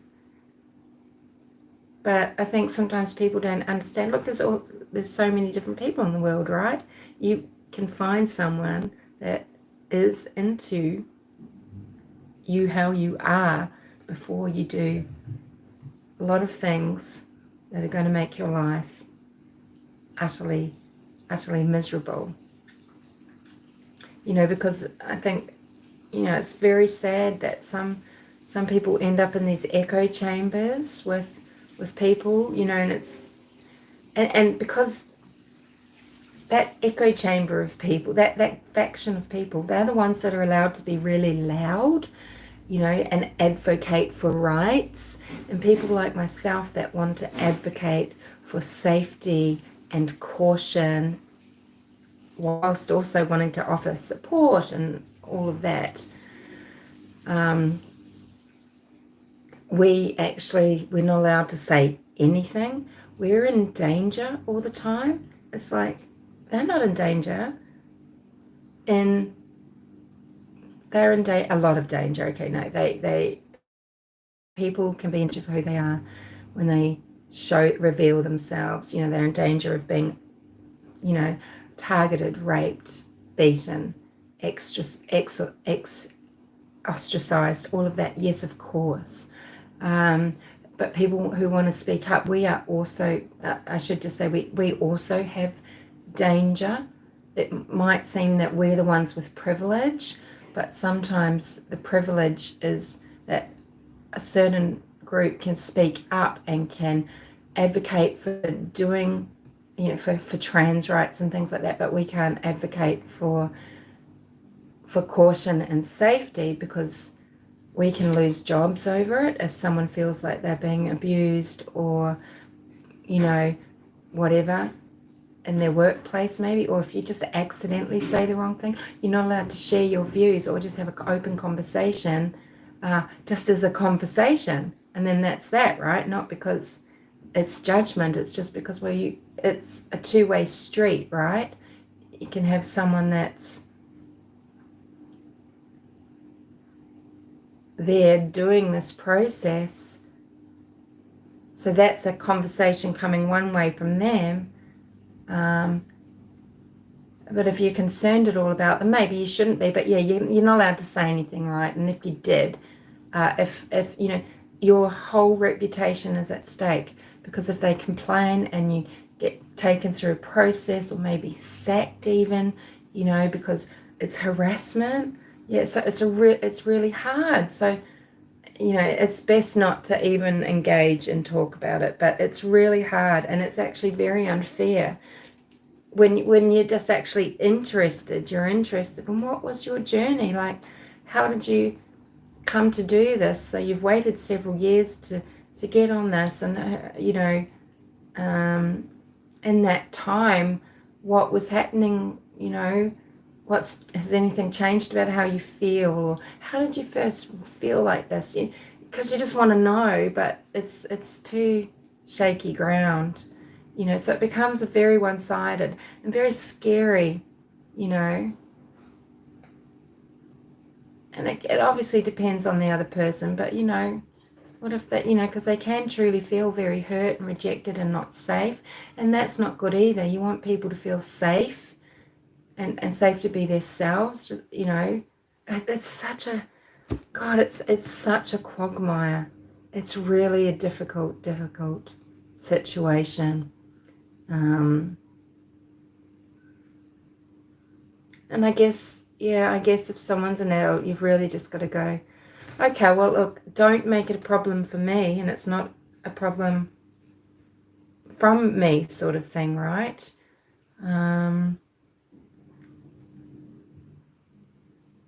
Yeah, that's a tricky one. Anyway, that's really it, isn't it? So, yeah, I just wanted to think about this Dr. Lewis and the fact that she's going to see Leteica. So really, the things I'm thinking about here is Dr. Lewis's career.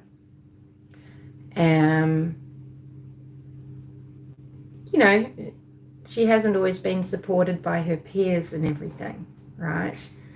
But I think it is valid. I think it is pertinent to think about what she's doing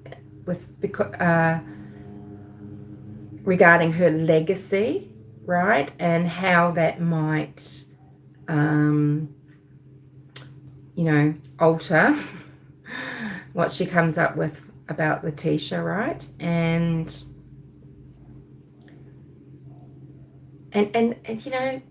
does it really matter, right? Because the altar is only part of, and so, we've got Dr. Lewis, the shenanigans from Leteica, what she thinks she's going to get out of it, which is a lesser sentence, maybe time in hospital instead of prison. We've got Dr. Lewis and her legacy, so how that might affect the outcome. And then we've got the juxtaposition of, the problem of the scale, and the problem that, if you're going to treat the person with DID, if you're going to hold them accountable in therapy treatment for poor behaviors, things that they've done, whether it's criminal or otherwise, violent or otherwise, abusive or otherwise, then that surely should be how they're treated in a court of law. I guess this whole 2.25 hours, that's basically all those were the points. Those are what I wanted to say. I guess that is kind of my conclusion, right? Is that the person in therapy is held accountable for what they've done. It's not like, okay, then your alters did that, you've got diminished capacity. Or, we'll just treat your alter. We're going to treat your alter, not you. I mean, how would you do that, right? They're held responsible. And so, someone with the ID, they are wholly responsible as well. Even though there might be some justifiable root causes, some really terrible root causes. Anyway, so I will sign off.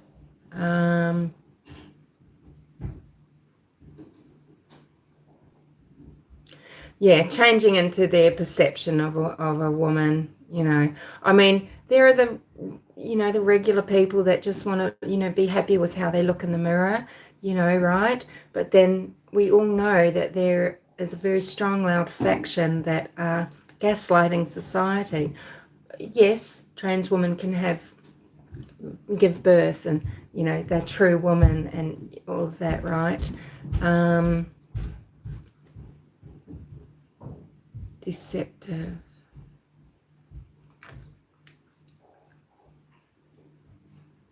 Oh, thank you, Amy. Look, I was just trying to be, I'm just trying to be a bit cautious, but no, it's cult-like status. It really is.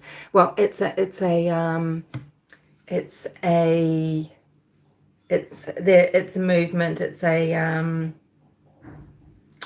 a word when it's like gotten hold, like, it's a meme, or it's a, so it's replicating. It's like you've got genes and you pass things on through your genes, and things pass socially. Memes, whether that's learning how to, yeah, and yeah, but it's really, it's got this energy, hasn't it? It's got this energy, and it's loud, and it's it's nearly like, human rights are actually below this cult-like group's rights. Okay, they don't want, it's not, they want equal rights. They want more rights. I just say, hands off the world's children, and scalpels off the world's children, pills out of the world's children. Let them be kids. A lot of kids go through a lot of phases, and it's abusive to just lock them into something and control them like that. It is the most gross sort of abuse. Have fun at baseball, Mark. I didn't play this year either. I've had 2 seasons, but I just didn't go back.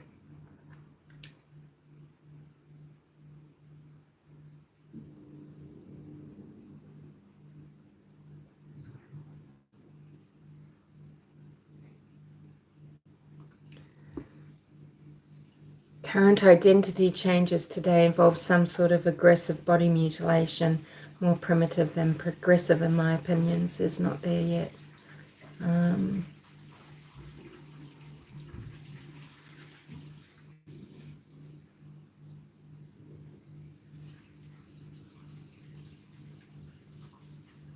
Well, Western culture's birth rate is falling, Amy. It's just, yeah, and it's not really a good thing.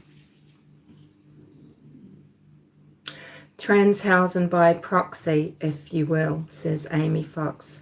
Yeah, that's right. And we have to accept that the medical industry, not the profession, I guess, the industry, are experimenting. They're using people to experiment on, right? It's an opportunity for them not only to get a lot of insurance money. Did you know, okay, there's a doctor in America, and I think she was Jazz Jennings' doctor, right? And she understands a lot of people that might be trans, on the autism spectrum. So she markets to them by, she's got an advertisement she's made. She advertises her business by saying, you don't even need to come in, you don't need to leave your house. We take appointments by text. We can book this whole thing in by text, except until you have one FaceTime interview, but it's near the end. But we do it all by text. They don't need to pick up a phone and talk and express, right? Things that are very difficult for some people, they don't have to do it. They can do it by text. And this is evil. This is predatory. I don't have the words for it. She's on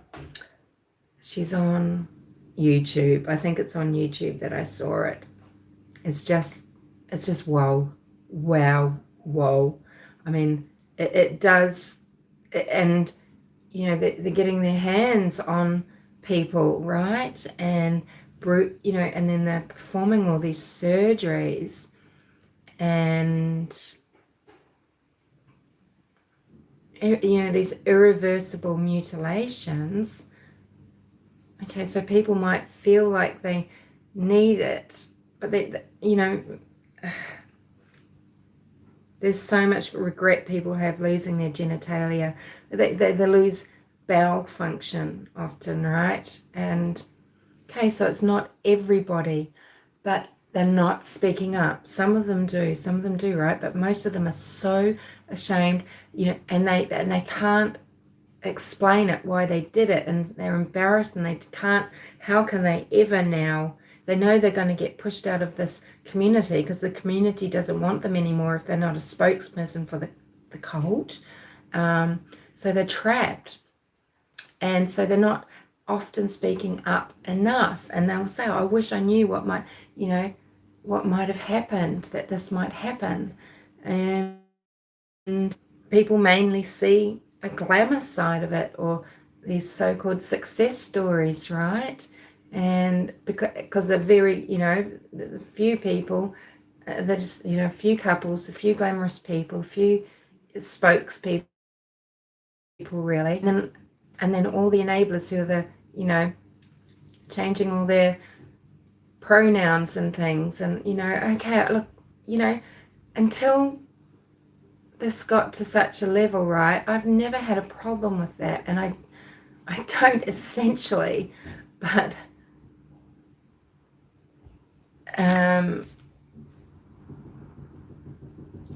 it's hard to explain, isn't it?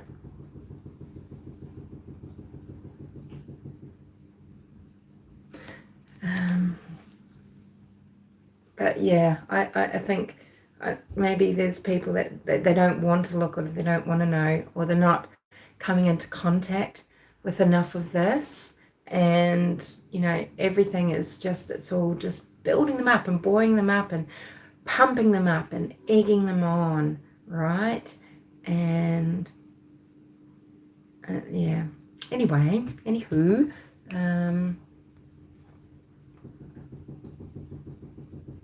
yeah, and that's right. And what is compassion not there yet is seen as bigotry or whatever, or just that you don't understand.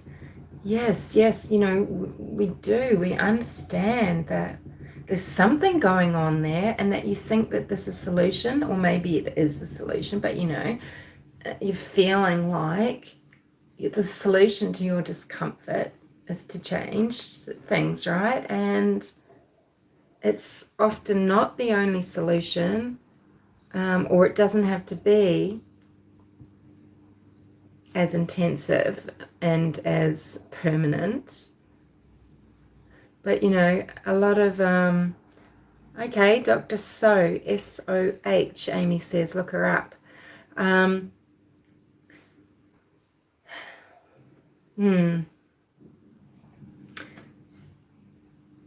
Yeah, but the thing that really rolls me up, the main thing, is these just absolutely bonkers left-wing teachers who are indoctrinating and controlling and damaging, and it's predatory behavior, it's abusive behavior, that in school they're not teaching, their role is to teach. That's your private life.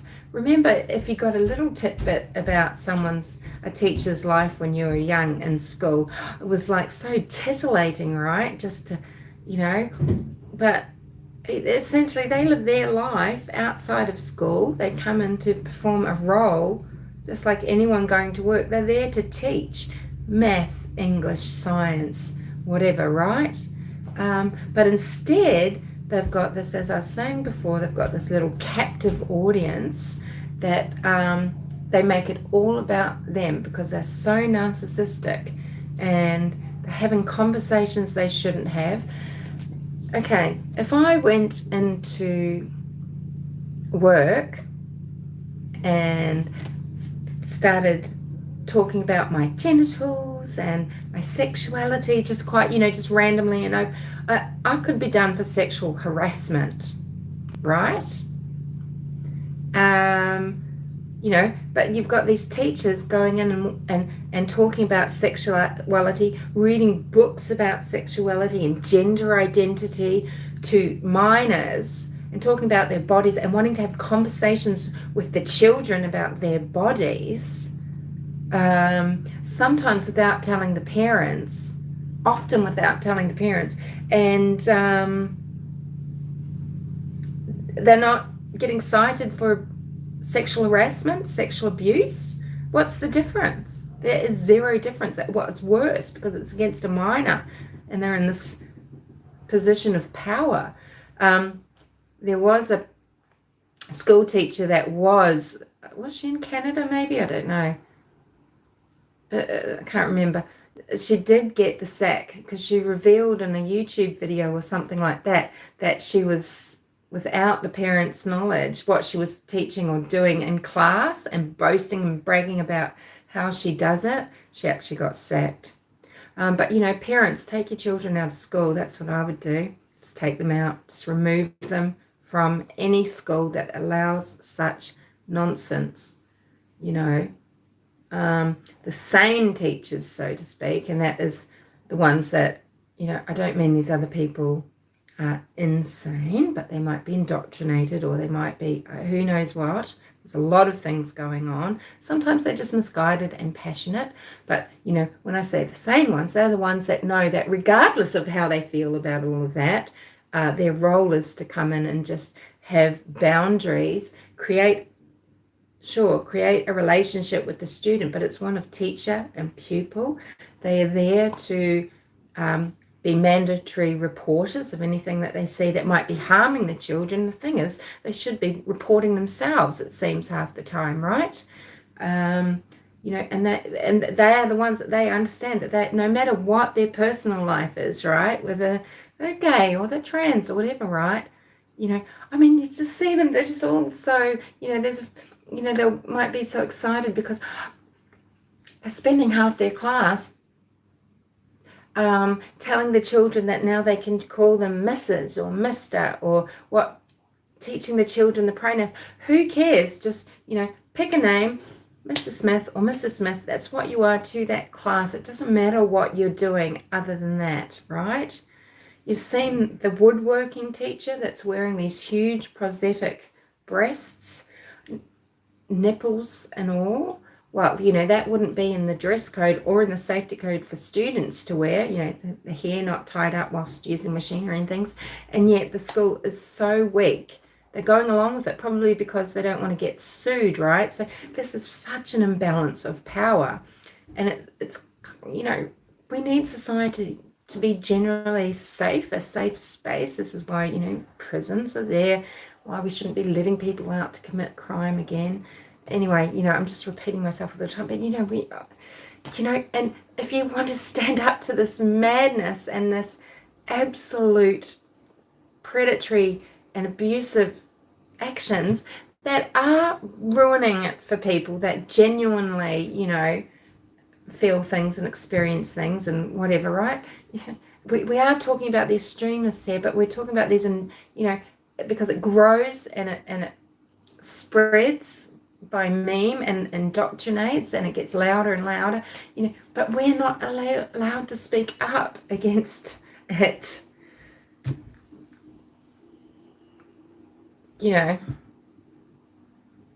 and this transhumanism thing, right? This is where doctors are wanting to be able to try all these different types of procedures, right? Because it's experimental. Not only are they getting hundreds of thousands of dollars sometimes from one patient from insurance, but they're looking to the future, right? And they've got people that they can butcher. I mean, sometimes it goes very well, but I personally know people for whom it hasn't. Okay. Yeah. Anyway, let's leave it at that, and I will see you all another time. I keep saying I'm going to have something to say about Damien Eccles and that sort of thing. I'm not sure if I will, but makes my skin crawl.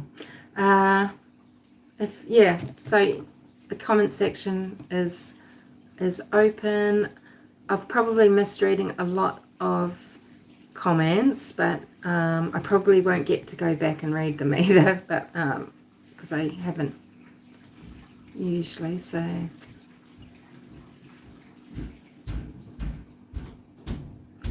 yeah, not there yet says, yeah, I'm compassionate toward people, don't want to see them steered in a path they're not prepared for. That's right. And we're not, it's not like saying, oh, I don't want people to live how they want, but it's just like, that's your life. This is your personal life, your personal experience. Do it. Just stop foisting things on others so much, I guess. I don't know. I mean, so many different behaviors affect other people, right? I affect other people when, I'm struggling with depression and anxiety and with high sensitivity and things like that, and pain, physical pain, and that doesn't make for someone that's really pleasant to be around and things. So, I understand, everyone, lots of things can have effect on others, right? But I do think this is something just this is different. But people just keep getting cancelled for it, because I think what happened too, like someone like TTXL Anzac, you're just left basically to really advocate. You're left with nowhere to go but to be very militant, just as militant, right? To meet that level of intensity, right? And she got cancelled. But you can't. You're not allowed to have. And this is how I don't want to be that, because I want to be. What this movement has done is taken accepting, open-minded people, right, who just don't give it. Oh, you want to be called that and act like this, and we're great. What are we having for dinner? Just regular, and people that you don't give a shit, and you just want to support them, and it's all fine, and that they're just trying to work their lives out and live their life, and it's taken that away from people, right? It's taken the ability to have certain friendships, even maybe, or I don't know, because it's endangered people, because you don't want to be that militant, but you have to. And I've tried to explain this before, really, in a little bit in videos about maybe a girl and about don't call me cis, CIS. It's such a horrible position to be in. So you're nearly just okay, well, don't get involved. But to know that children are being harmed and indoctrinated, if as the saying goes, all that needs to happen for evil to win is for good people to do nothing, right? But that's the position you're being put in, because you have to be willing to pay some very serious consequences to your reputation and to your livelihoods and things, right? And your position in society. And people are losing friendships over this stuff, just like they did over situation around the last few years with our health situation, right? I'm not getting younger every day. It just got darker in here, and so I actually have aged so much since I've been on. As one person tried to diss me, saying, "Oh, she's so old. She has to wear that oil on her face to try." Yes, I do. Yes, of course I do. So I know I'm old. I know I'm craggy, right? I'm 51. It is what it is, right? So no, I'm not getting younger looking, but thank you, Mark. I appreciate the Aunt B. Hello. Well, anyone who's coming now, it's the end. So I need to feed my dog. I need to have some water. Thanks for listening. But yeah, what do you think about my points about what's happening with Leteica Stauch, the legacy, how DID should be treated legally, etc. Right? Anyway, just rambling now. See you later. Bye. Bye. Stop.